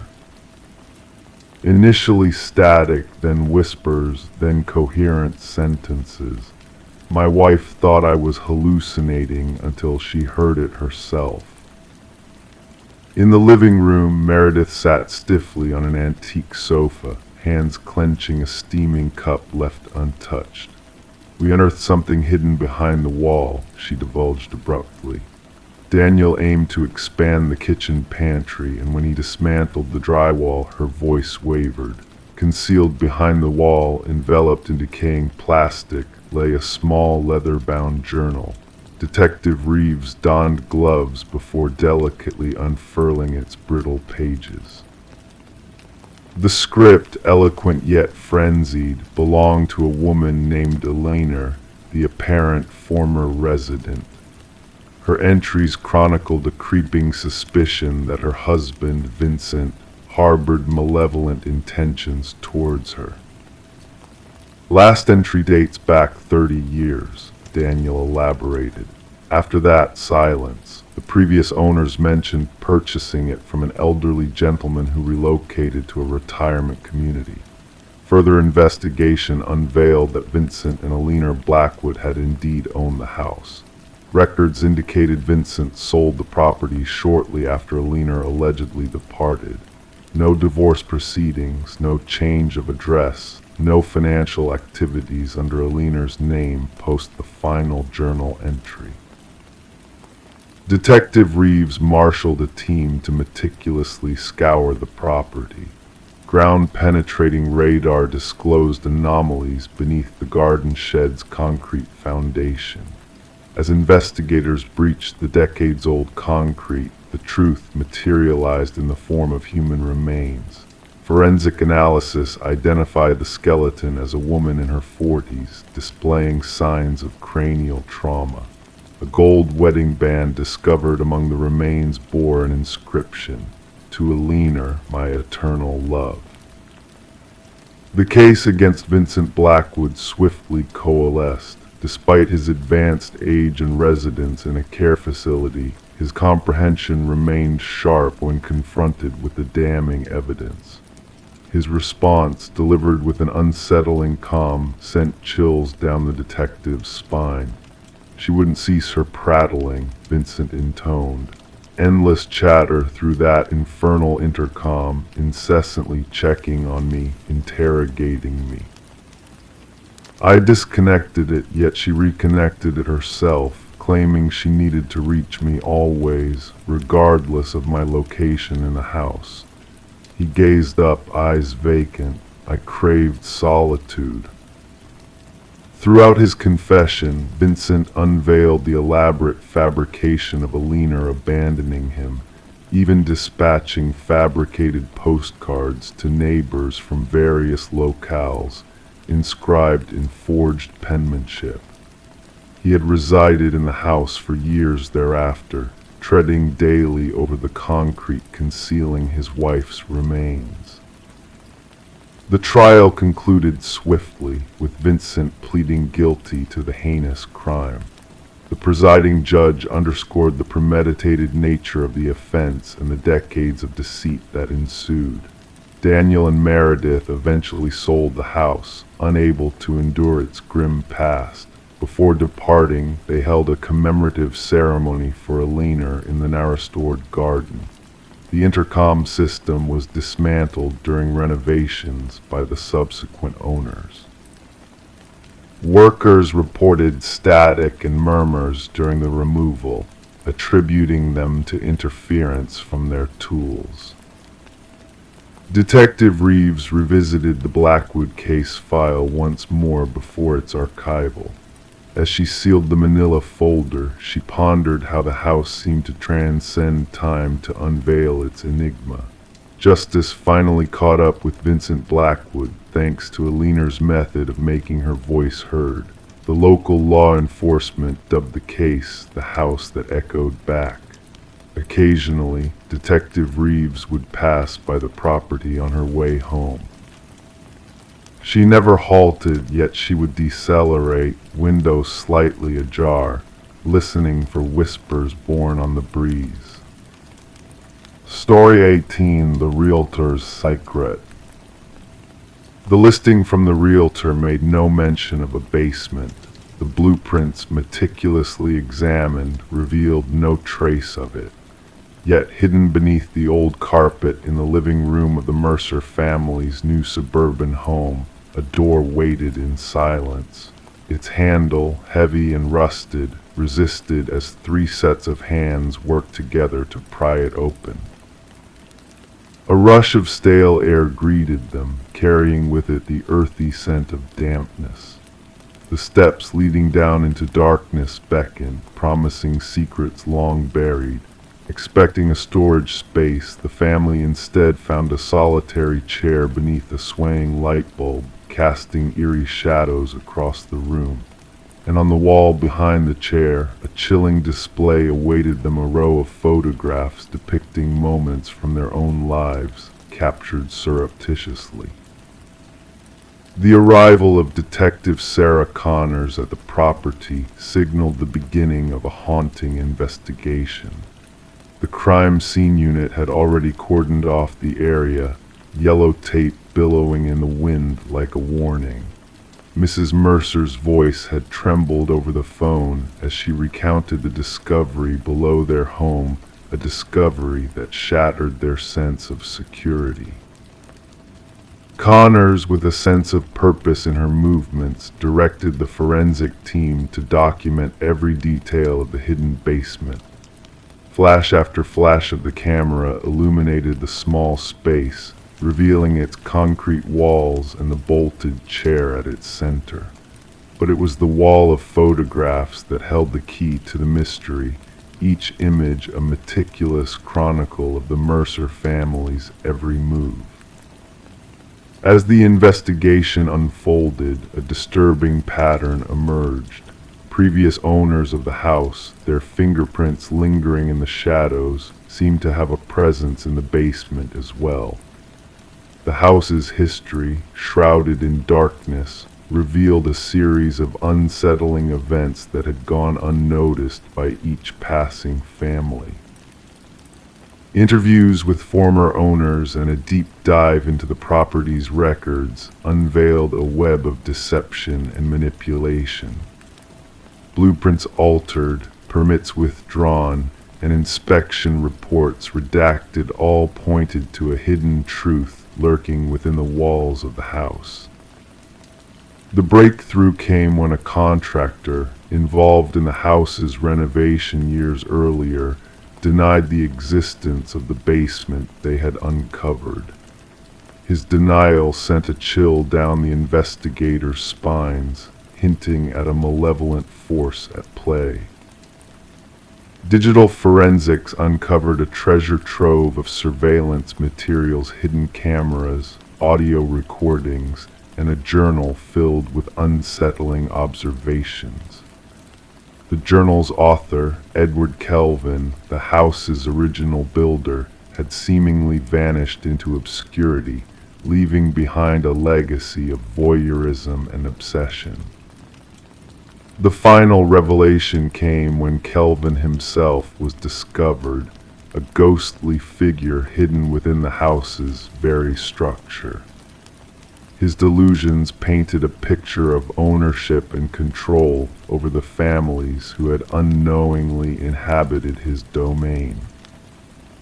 As the legal proceedings unfolded, Kelvin's twisted fantasies were laid bare, exposing the depth of his intrusion into the lives of those who had crossed his path.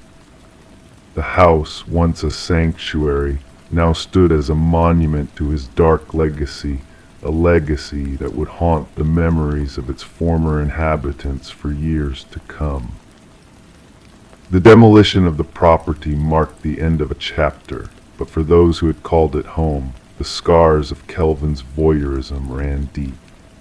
The shadows of the past lingered in the corners of their minds, a constant reminder of the unseen eyes that had watched their every move. And as they moved on, carrying only the essentials in their suitcases, they couldn't help but wonder, were they truly alone now, or was Kelvin's presence still lingering in the shadows, waiting to reveal itself once more in the dead of night? Story 19. In the quiet stillness of the night, a tale unfolded within the walls of a Victorian-era home. Michael and Sarah Klein, the new inhabitants, embarked on a journey of discovery that began innocently enough with peeling wallpaper. What they initially mistook for a simple renovation project revealed itself to be a portal to a hidden past.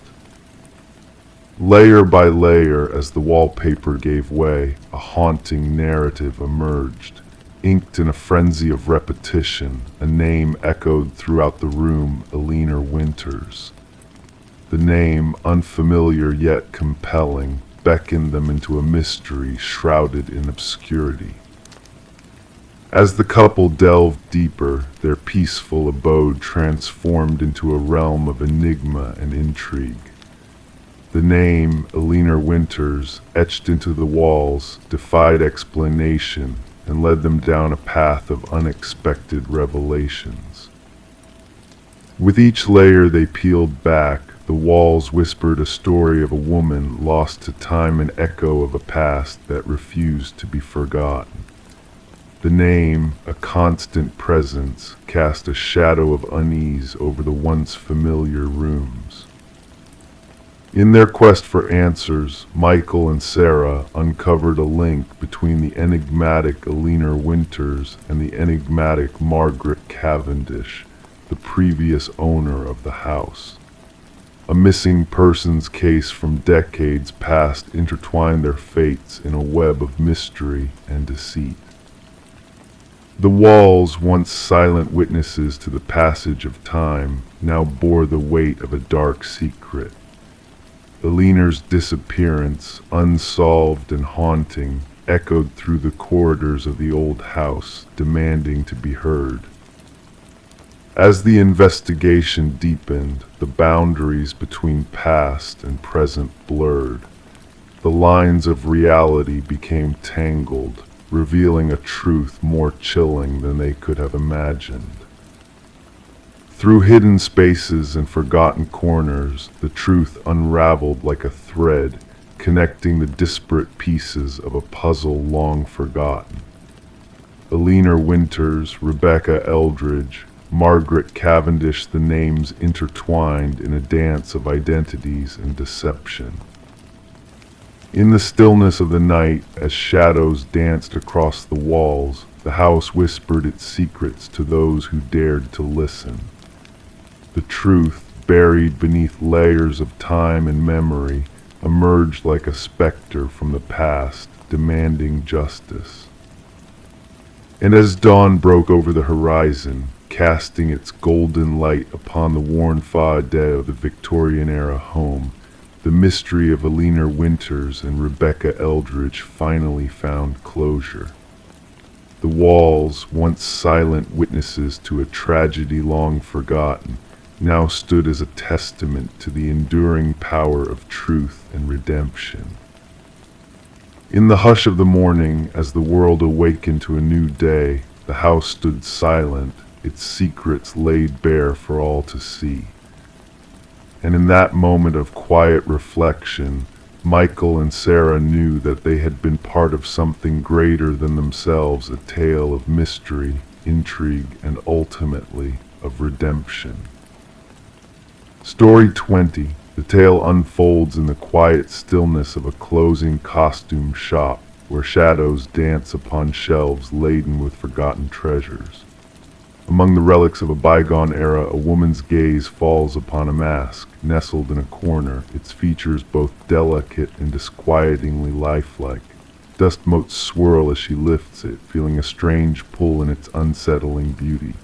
Placing it on the worn counter, the cashier hesitates, a flicker of unease crossing his features as he mutters, "That's not ours." Bewildered, the woman inspects the mask, searching in vain for a tag that might offer a clue to its origin. With a nonchalant shrug, she decides to take it home, unaware of the enigmatic journey that awaits her in the depths of the night. As the moon casts its silvery glow through parted curtains, a soft rustle stirs the silence, drawing her from slumber.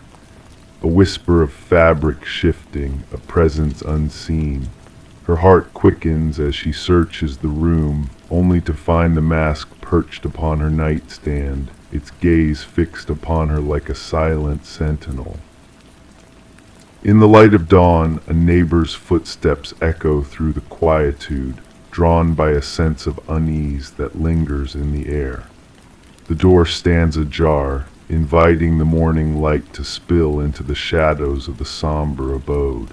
Within, a scene unfolds that would haunt the corridors of investigation for years to come.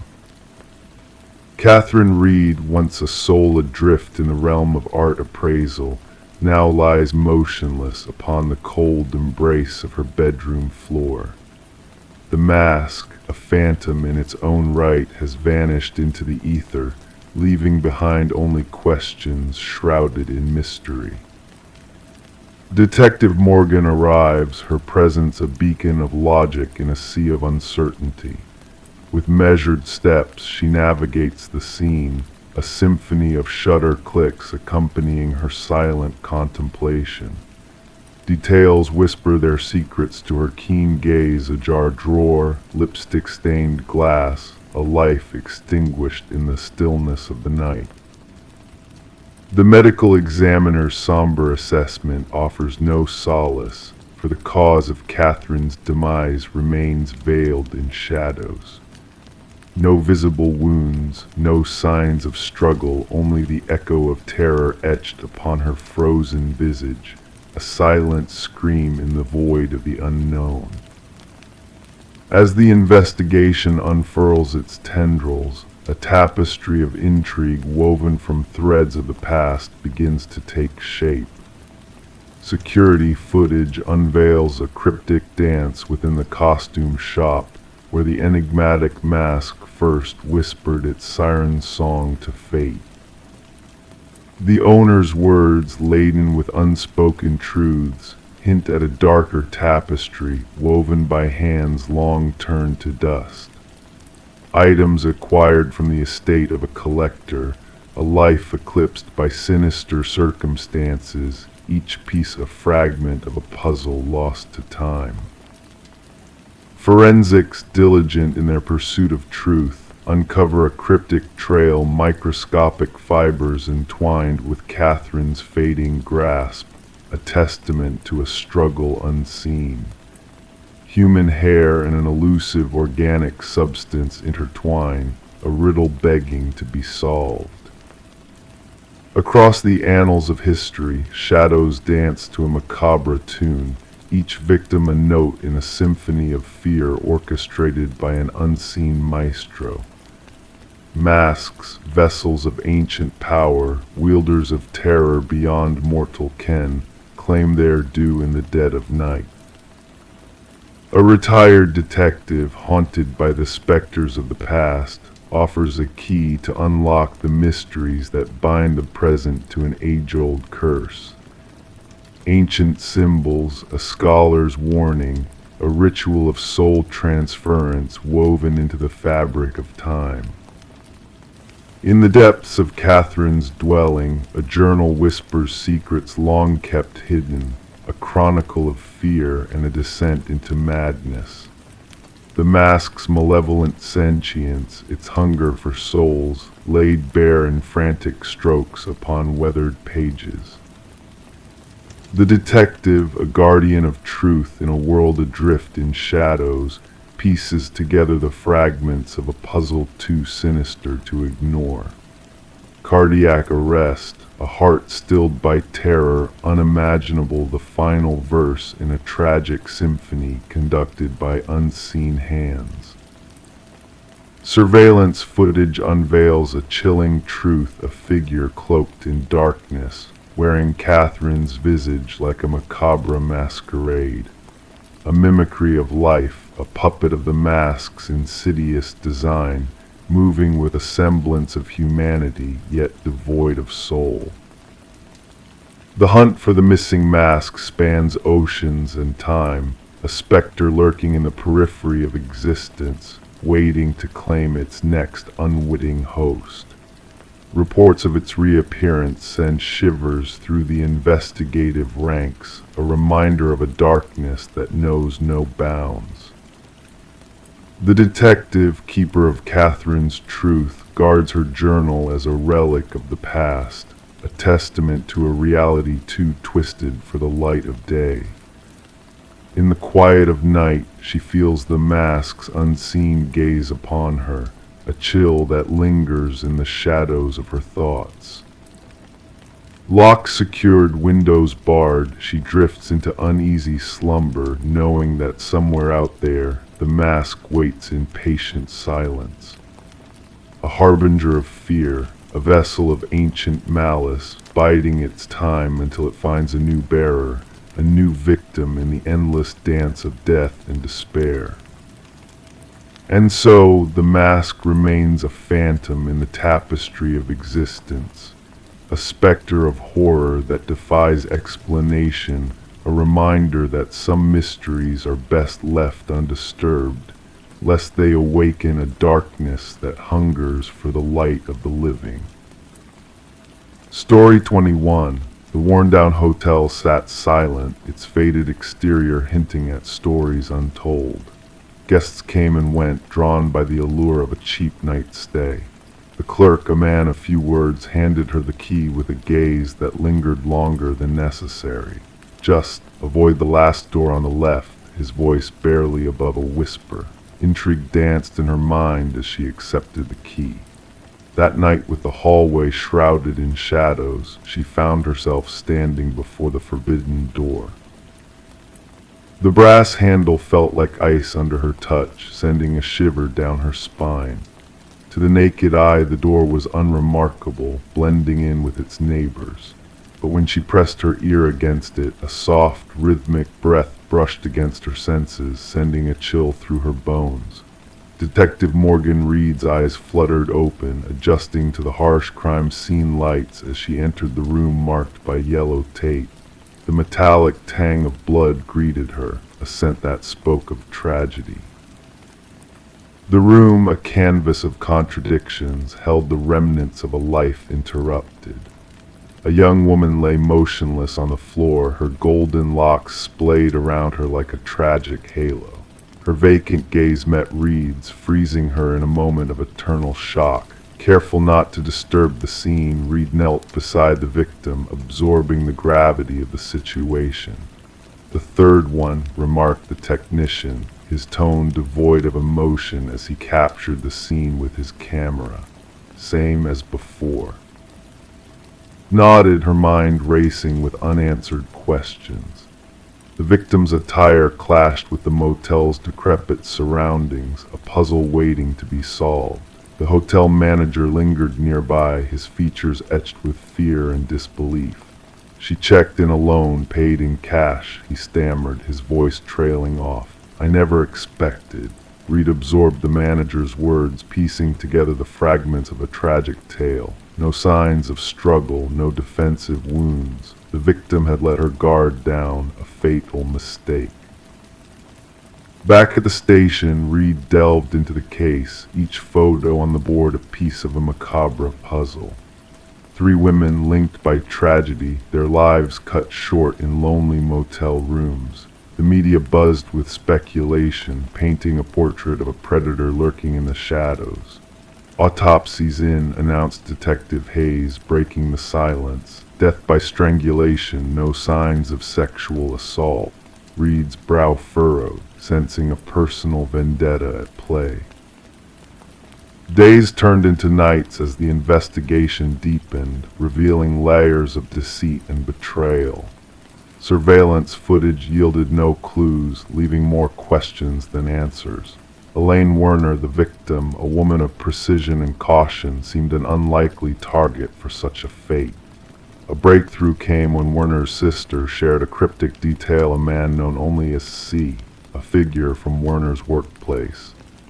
Reed's instincts guided her to Charles Emerson, a charming executive with a hidden darkness.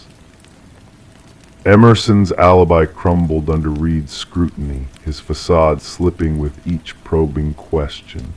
A trace of guilt flickered in his eyes, a crack in his polished exterior. Forensic evidence tied Emerson to the crime, exposing his web of lies. In a chilling confession, he revealed a twisted obsession with women who mirrored his wife in her youth. Motels became his hunting grounds, each room a stage for his dark fantasies. The trial unveiled the depths of Emerson's depravity, his stoic demeanor a facade for his inner turmoil. Justice was served, but for Reed, the echoes of the door on the left case lingered. Behind bars, Emerson's hollow gaze met hers, a void devoid of remorse or humanity. The media dissected the case, psychologists delved into his psyche, but for Reed, the truth remained elusive. The hotel keys, silent witnesses to unspeakable horrors, lay dormant in the evidence locker, a reminder that some doors, once opened, reveal a darkness that can never be erased. And as Reed walked down dimly lit hallways, she couldn't help but wonder about the secrets that lurked behind closed doors, a mystery that haunted her dreams. Story 22. The aged apartment exuded a sense of history, its walls holding secrets whispered through time. The heating system emitted a low groan, the pipes rattling in a familiar symphony of age. It was all part of the building's character. Or so she believed until that fateful moment. A voice, barely audible yet undeniably present, drifted through the labyrinth of vents, reaching her ears like a ghostly caress. It wasn't the typical sounds of everyday life filtering through the metal passages. This voice was different. It whispered, calling out her name into the dimness of the apartment. Intrigued and unnerved, she leaned closer, pressing her ear against the rusty grate, her heart quickening its pace. A chill brushed against her cheek, a soft breath carrying words that seemed to dance on the edge of reality. "I know you can hear me," the voice murmured, almost teasingly. Detective Morgan Shaw stood in the midst of the silent apartment, a shroud of mystery enveloping the space. Her gaze fixated on the vent cover, now pried open and rusted with neglect. The forensic team moved around her with precision, documenting every detail with flashes of light from their cameras. The missing woman, Alina Reeves, had vanished without a trace until the scent of decay alerted the building's inhabitants to her absence. Officer Patel recited notes from his pad, recounting Alina's claims of hearing voices through the vents, dismissed by the building management as mere quirks of an old structure. Shaw knelt beside the vent, tracing the deep scratches surrounding it with a thoughtful expression. The marks seemed frantic, as if someone had desperately tried to escape from within. Alina, a beloved kindergarten teacher with a penchant for nurturing houseplants, had left behind a void that echoed in the hearts of those who knew her. Her disappearance had been shrouded in paranoia and whispers that seemed to seep from the very walls of her apartment. As Shaw delved deeper into the case, she uncovered unsettling details that painted a chilling portrait of Alina's final days. Fibers from her favorite cardigan caught in the vent, a mysterious fingerprint on the inside of the cover not belonging to Alina, and haunting audio recordings from her phone. The building itself held a dark history, with past tenants fleeing under mysterious circumstances, haunted by unseen forces lurking within the walls.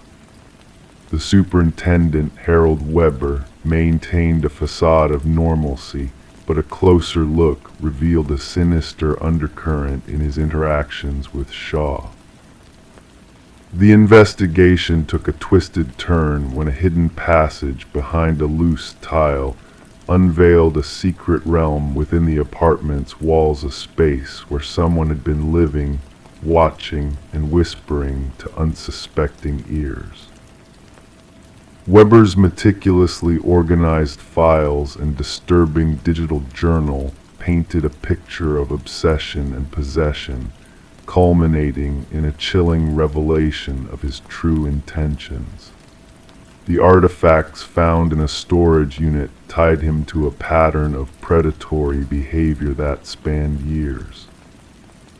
As the trial unfolded, Shaw confronted Weber's unnerving calmness and his delusions of a symbiotic relationship with the building. The verdict of guilt rang through the courtroom, but Weber's haunting words lingered in the air, a chilling reminder of the darkness that lurked within the walls. Now the once vibrant apartment building stands empty, a silent witness to the horrors that unfolded within its confines. Despite attempts at renovation and renewal, whispers still echo through the vents, and residents speak of cold drafts carrying voices from the past. The building's aging infrastructure groans and rattles, a testament to the secrets it holds. And as night falls, the shadows seem to whisper tales of a presence that lingers, a reminder that some mysteries are never truly put to rest. Story 23. She never fancied ascending there, but when the tempest triggered a leak in the roof, she had no option. The attic was brimming with forsaken things, cloaked in dust and cobwebs. Tucked away in the farthest nook rested an ancient dollhouse, eerily intricate, its minuscule furniture meticulously arranged. Yet as she gazed inside, her gut churned. The figures within weren't mere dolls. They were diminutive, hand-carved replicas of her kin, every figure placed precisely where they had been seated downstairs. Apart from one, the figure meant to portray her was standing by the attic door. Rebecca Morgan trailed her finger along the dollhouse roof, sensing the imprint where the small wooden figure stood. The revelation sent a shiver through her being that had naught to do with the chilly draft whistling through the rafters. The dollhouse had no place there at all. This wasn't her childhood abode, but a rented dwelling the family had just relocated to weeks ago. The saga commenced with Rebecca's frantic call to law enforcement. Officers arrived at the suburban abode to find a family in turmoil, clustered in their living space, refusing to venture upstairs. The lead investigator, Detective Sarah Harmon, initially brushed off their apprehensions as an elaborate prank or perchance the vivid imagination of a family adapting to an unfamiliar abode. The intricacy is what struck me, Detective Harmon would later reminisce during interviews. Every miniature figurine encapsulated something distinct about each family member: the father's receding hairline, the teenage son's hoodie, even the small birthmark on the mother's hand. The probe took a turn when forensic teams unearthed fingerprints on the dollhouse that matched none of the family members.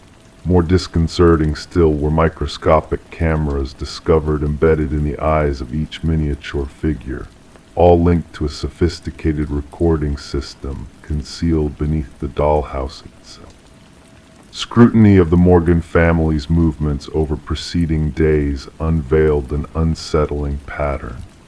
The positions of the figures in the dollhouse not only mirrored where the family had been seated that evening, they replicated exact positions from varied days, hinting that someone had been surveilling them long enough to learn their routines.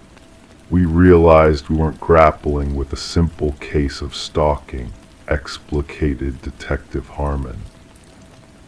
The perpetrator exhibited a level of fixation scarcely documented in criminal psychology literature.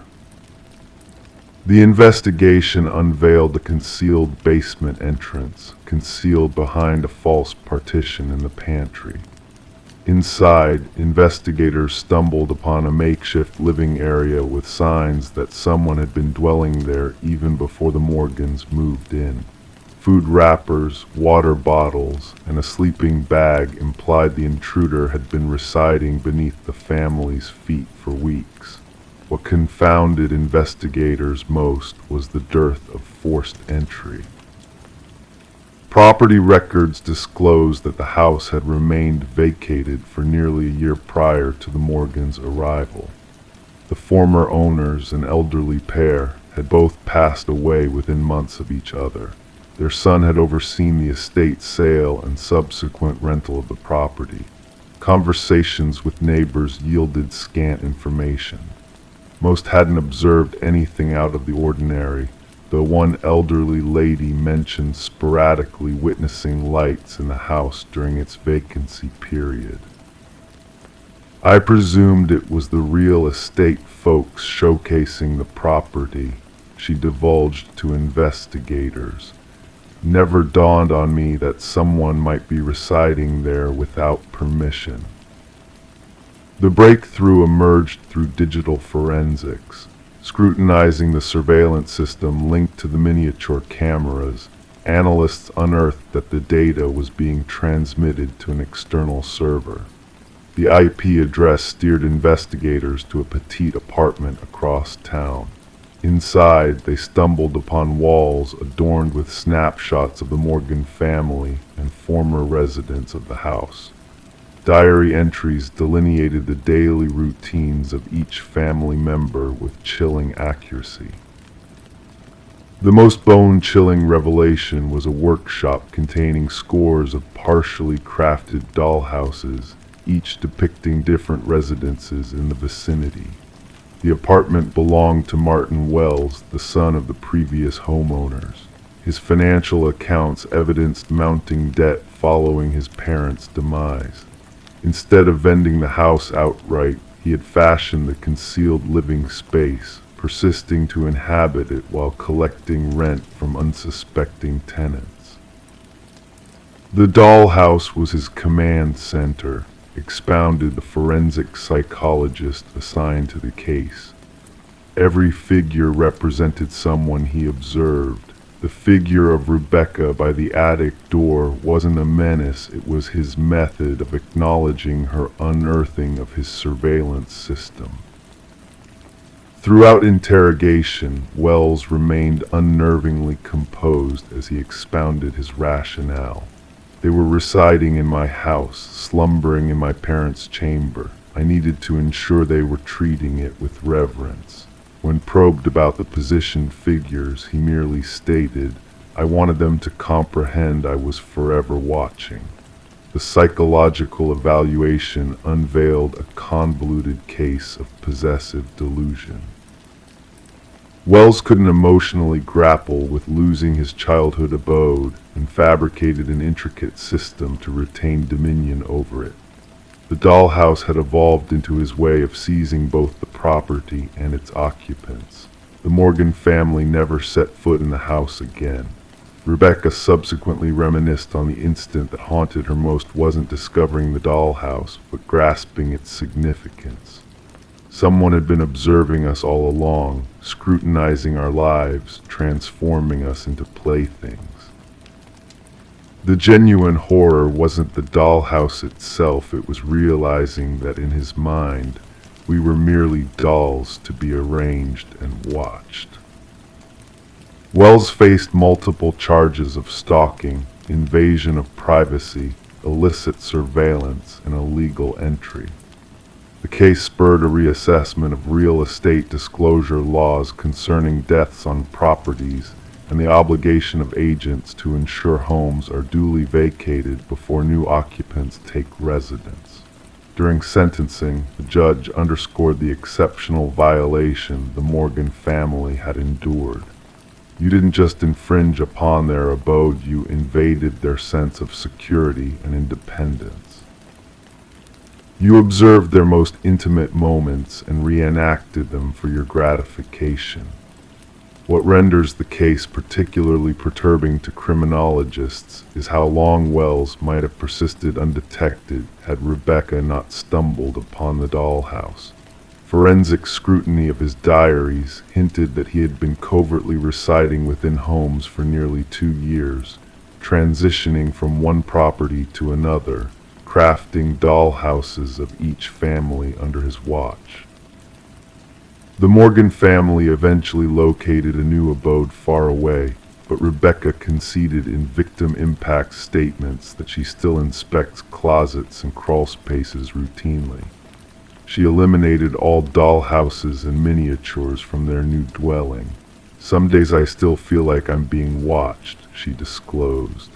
I ponder if somewhere, someone is still maneuvering a tiny version of me around in a dollhouse I haven't discovered yet.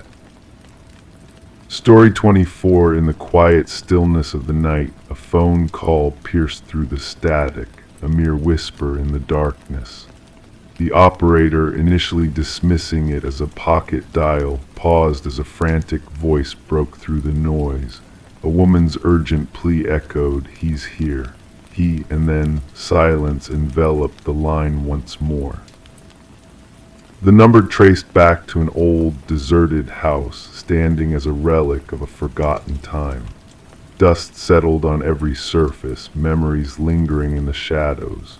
Detective Morgan Reed, drawn to the mysterious call, found herself standing in the abandoned kitchen. There on the counter sat a phone, its screen softly illuminating the room.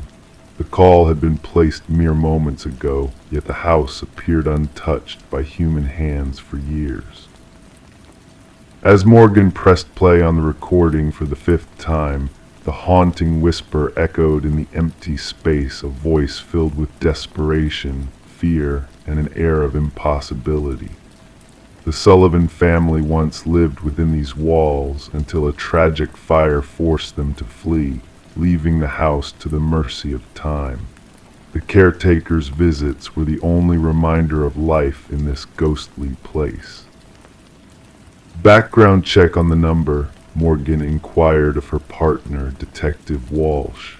The answer revealed a startling truth. The number belonged to Catherine Sullivan, the deceased daughter of the family, a young woman whose life had been cut short in a car accident 3 years prior. The pieces of the puzzle refused to fit together. A phone, once belonging to a woman long gone, making calls from a house frozen in time.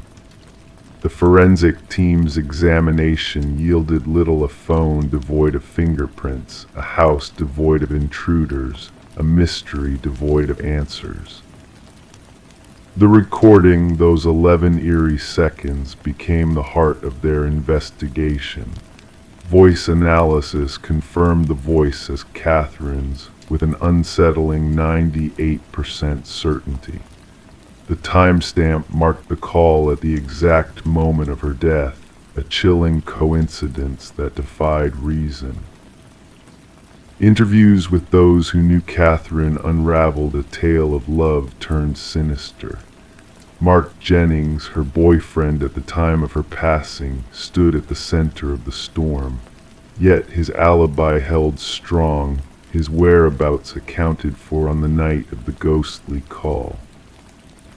The case lay dormant until a discovery within Catherine's old journal breathed new life into the investigation. Details of a relationship veering into darkness, of fear and impending danger, painted a grim picture of her final days. Confronted with the journal's revelations, Mark's facade crumbled, his lies unraveling in the face of damning evidence. A buried phone, unearthed secrets, and the truth clawing its way to the surface. The manhunt for Mark led back to the Sullivan house, where he sat in eerie stillness, a mirror image of the past. His twisted games exposed, his crimes laid bare before the eyes of justice. As the courtroom rendered its verdict, Catherine's mother clutched the journal close, a silent witness to her daughter's struggle. The phone, now a relic of a bygone mystery, whispered no more, its silent vigil at an end. In the quiet of the evidence locker, where shadows danced in the dim light, the phone sat as a testament to a voice silenced but not forgotten. Catherine's story, a tale of courage and resilience, echoed through the halls of justice, a reminder that even in death, the truth will find a way to speak. Story 25. In the quiet of the morning, a peculiar package arrived on Sarah Miller's doorstep. Unmarked, untraceable, it beckoned her with a mysterious allure. The cardboard box, touched by the gentle embrace of dawn's dew, held a secret within its dampened walls. It bore no return label, no tracking number, only an enigma waiting to unfold. Sarah hesitated, feeling the weight of the unknown in her hands. The package was not intended for her. The name inscribed upon it, Daniel Whittaker, a stranger in her world. Yet curiosity whispered its seductive plea, urging her to uncover the contents concealed within. With a cautious resolve, she breached the seal of tape, expecting mundane treasures to greet her eyes. But fate had a different plan. Nestled within the confines of the box lay a relic of the past, a VHS tape, a relic of bygone days, accompanied by a solitary sticky note bearing a cryptic command, "Watch alone." The black plastic cassette felt heavy in Sarah's grasp, its presence laden with a significance she could not decipher. Tracing her fingers along its worn edges, she felt the pulse of anticipation thrumming beneath her skin. The handwritten note, etched with urgency, spoke of a tale untold, a message meant for her and her alone. As she stood in her kitchen, the suburban symphony of everyday life played on outside, dogs barking, children laughing, lawnmowers humming a stark contrast to the clandestine parcel now in her possession. The world continued its rhythm, unaware of the secrets harbored within the walls of her home. Against her better judgment, Sarah succumbed to the pull of curiosity. She slid the tape into her old VCR, the static crackling to life on the screen before sharpening into focus. A dimly lit room materialized, casting shadows of intrigue upon her walls. A man, Daniel Whitaker, emerged from the darkness, his voice a solemn whisper in the stillness. "My name is Daniel Whitaker," his words echoed through the room, carrying a weight of truth and trepidation. "If you're watching this, someone found you, which means they'll find me too." His confession unfolded, a tale of innocence shrouded in deception. He spoke of a crime he did not commit, of evidence planted to incriminate him in a murder he had no part in. The room around him bore the marks of a transient existence, a life lived on the edge of shadows and suspicion. Detective Eliza Ramirez, haunted by the enigma of the tapes, delved into a world of lies and deceit. The case of Catherine Walsh's murder unraveled before her eyes, revealing a web of corruption that threatened to consume all in its path. As the truth emerged from the shadows, Sarah found herself entwined in a conspiracy beyond her wildest imaginings. A second package arrived, bearing the damning proof of innocence and guilt intertwined in a dance of corporate malfeasance.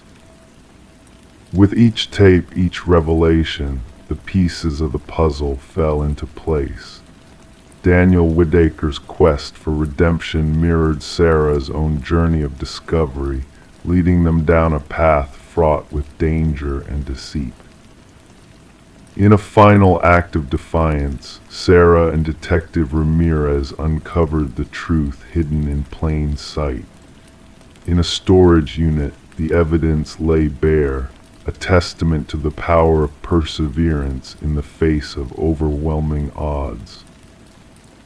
Justice, though delayed, arrived in a quiet triumph. The perpetrators unmasked, the truth laid bare, a semblance of peace restored to a world tainted by corruption and greed. As Daniel Whitaker reclaimed his name and his freedom, Sarah stood by his side, a silent witness to the unraveling of a mystery that had touched them both. In the hush of the night, they shared a moment of understanding, of gratitude for the unexpected twist of fate that had brought them together. The VHS tapes, once symbols of deceit and manipulation, now stood as relics of a journey completed, a reminder that truth, however elusive, would always find its way to those brave enough to seek it. And in the stillness of the night, as sleep beckoned with its gentle embrace, Sarah closed her eyes, knowing that justice, in its own mysterious way, had been served. Story 26, the Polaroid lay nestled among forgotten memories, a snapshot frozen in time. Smiles illuminated by flickering candles, a scene of familial bliss captured for eternity. Yet within the borders of the image, a subtle disturbance lurked. A shadowy figure, barely discernible, lingered in the background, just beyond the circle of light cast by the candles. He was a phantom presence, elusive and unknown to those in the photograph. Sarah Winters stumbled upon this unsettling collection while sifting through her mother's attic after the solemnity of a funeral. The box, nondescript but laden with the weight of the past, held a multitude of aged photographs chronicling bygone family gatherings. What should have been a comforting journey down memory lane transformed into a descent into darkness. The first photo revealed the figure as a mere silhouette on the periphery of her 7th birthday celebration. Subsequent images unveiled his progression, moving from the edge of the frame to a haunting proximity behind her loved ones. He appeared to be an interloper in the cherished moments frozen in time, a specter unnoticed by all but Sarah. Puzzled and apprehensive, she reached out to her father, seeking answers to the enigma captured in the photographs. His initial denial gave way to unease as he too observed the haunting figure lurking within the images. A sense of foreboding crept into their conversation, shrouded in an unsettling mystery that defied explanation. With a heavy heart, Sarah sought the aid of Detective Marcus Reed, laying bare the chilling evidence before him. As rain tapped against the windows, casting ethereal shadows, the detective delved into the enigma with a practiced eye. The progression of the figure through the frames revealed a deliberate, disquieting advance towards the unsuspecting children in the photographs. Despite exhaustive inquiries, the identity of the shadowy figure remained elusive. Facial recognition faltered, witnesses failed to recall his presence, and the remote location of the gatherings offered no clues. It seemed as though the enigmatic figure was a phantom, a ghostly presence woven into the fabric of the past. Yet as Sarah delved deeper into the family albums, more chilling revelations emerged. The figure appeared in disparate gatherings across different years, a constant yet unnoticed observer of joyous occasions. Through advanced imaging techniques, hidden details surfaced, linking the spectral figure to a dark and sinister past.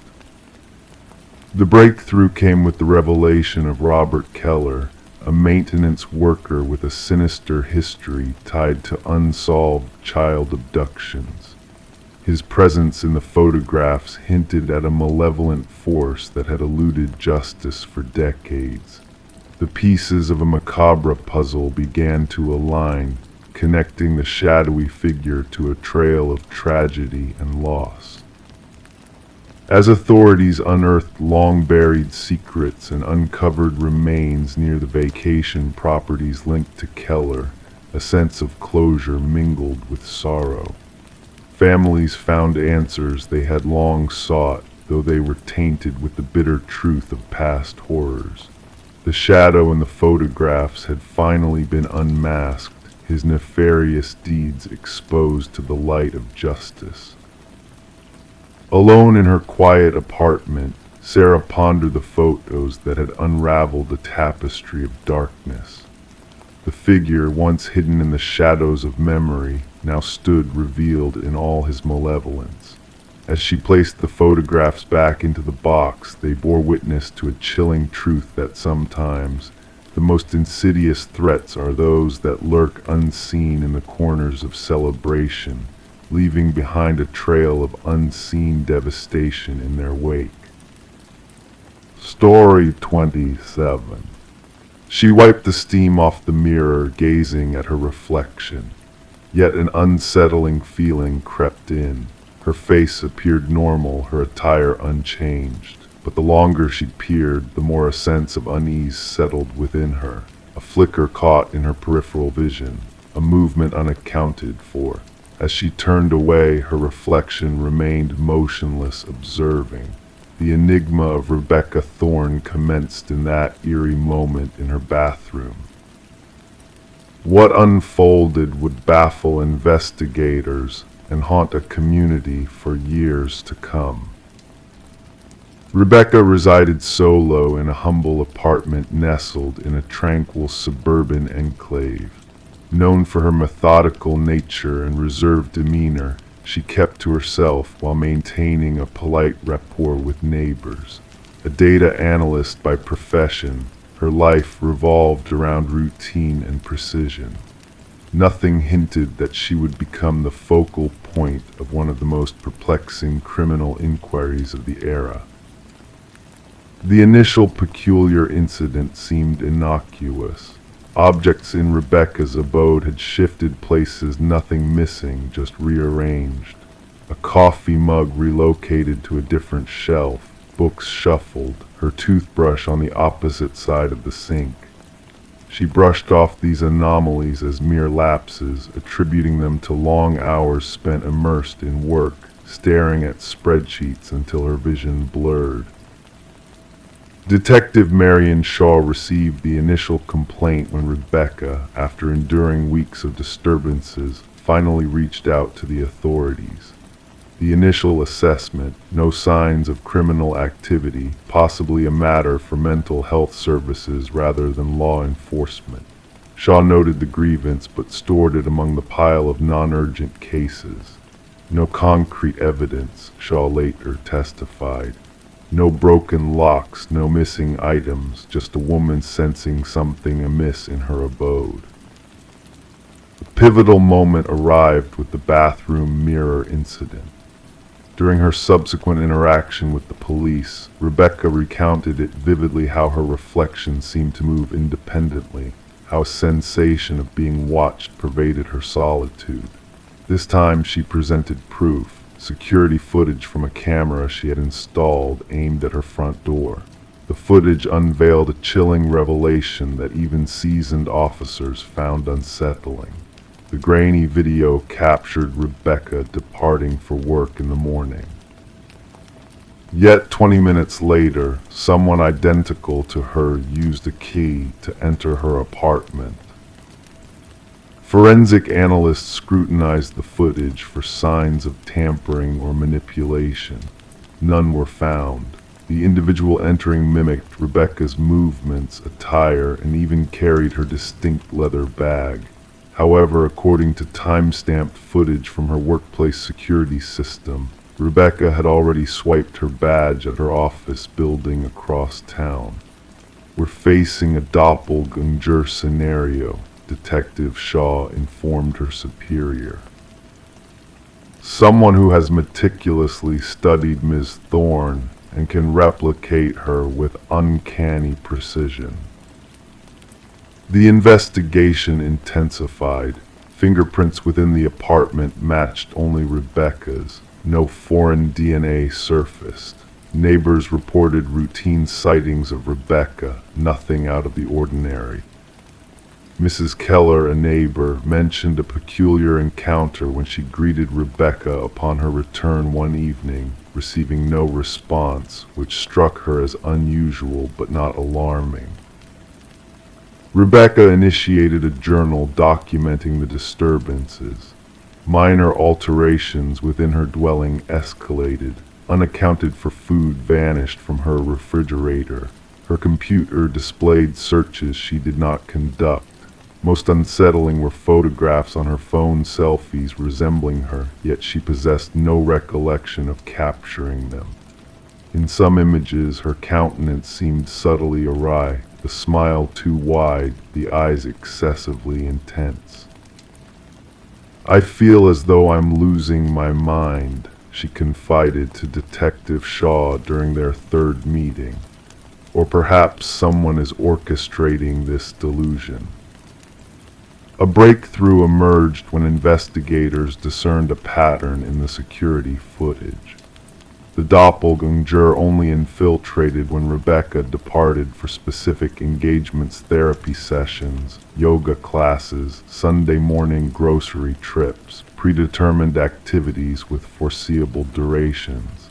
"Someone is well acquainted with your routine," Shaw elucidated. "This isn't random. It's a targeted surveillance and infiltration." A forensic psychologist theorized they were confronting a fixation case, someone fixated on assuming Rebecca's identity, living her life, potentially aiming to supplant her entirely.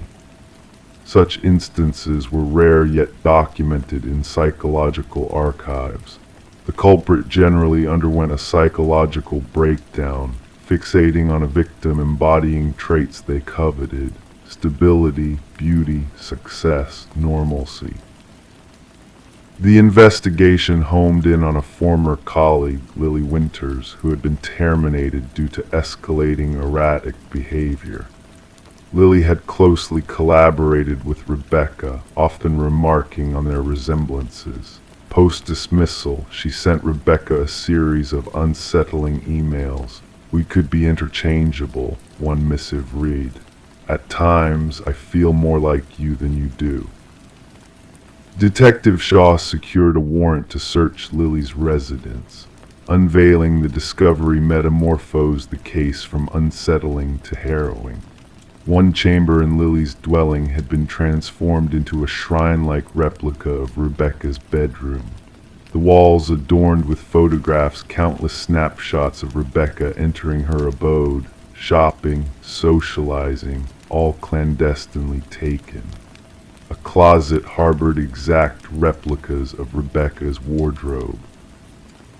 Makeup mirroring Rebecca's preferred brands adorned a vanity, accompanied by meticulous notes regarding her mannerisms, speech patterns, and daily routines.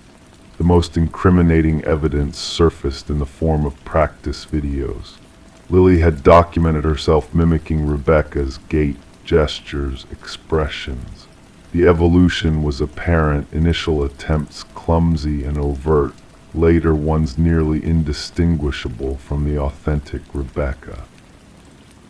"She aspired to become me," Rebecca murmured upon viewing the evidence. "She wasn't merely imitating me, she was erasing me." Forensic specialists uncovered sophisticated equipment for crafting duplicate keys and replicating electronic access cards. Lily had maintained an intricate system to trail Rebecca's movements, including a calendar predicting her agenda meticulously. What eluded investigators was Lily's ultimate objective. Journals unearthed in her abode contained incoherent entries vacillating between first and third person, at times referring to Rebecca as me and her in the same paragraph. The final entry unnerved investigators. "Soon, only one of us will prevail. The stronger variant shall endure." Upon authorities moving to apprehend Lily, she had vanished. Her apartment bore signs of abrupt departure, drawers ajar, certain technology absent. A nationwide alert was disseminated. Rebecca entered protective custody, relocated to a secure haven under constant surveillance. For 3 weeks, authorities monitored every locale linked to her previous life. Lily never materialized. The case assumed a chilling turn when a security guard at Rebecca's former workplace reported an anomaly. Rebecca had been sighted entering the building despite being on leave. Security footage authenticated the claim a figure identical to Rebecca accessed the premises using a valid ID card, proceeded to her previous workstation, and spent 40 minutes perusing her files before departing. Meanwhile, Rebecca, safeguarded in a fortified safe house, couldn't have been present at the office. The realization dawned. Lily had not absconded, she had made her move. She now inhabited Rebecca's existence, usurping her identity while the genuine Rebecca remained concealed. The case remains officially unresolved. Lily Winters remains at large. Rebecca Thorne refrained from resuming her former life, opting to forge a fresh identity in an undisclosed location. Detective Shaw preserves a photograph on her desk, 2 women uncannily resembling each other. One is Rebecca Thorne. The other is Lily Winters. At times, she scrutinizes their features, seeking disparities, the subtle cues distinguishing one from the other. The most petrifying aspect, Shaw imparts to new recruits in the force, is not that someone resembles you or echoes your voice. It's the fervor with which they yearn to embody you, to the extent of effacing themselves in the process. Identity transcends mere presentation, it embodies our most closely guarded essence. and sometimes we realize its worth only when someone endeavors to pilfer it.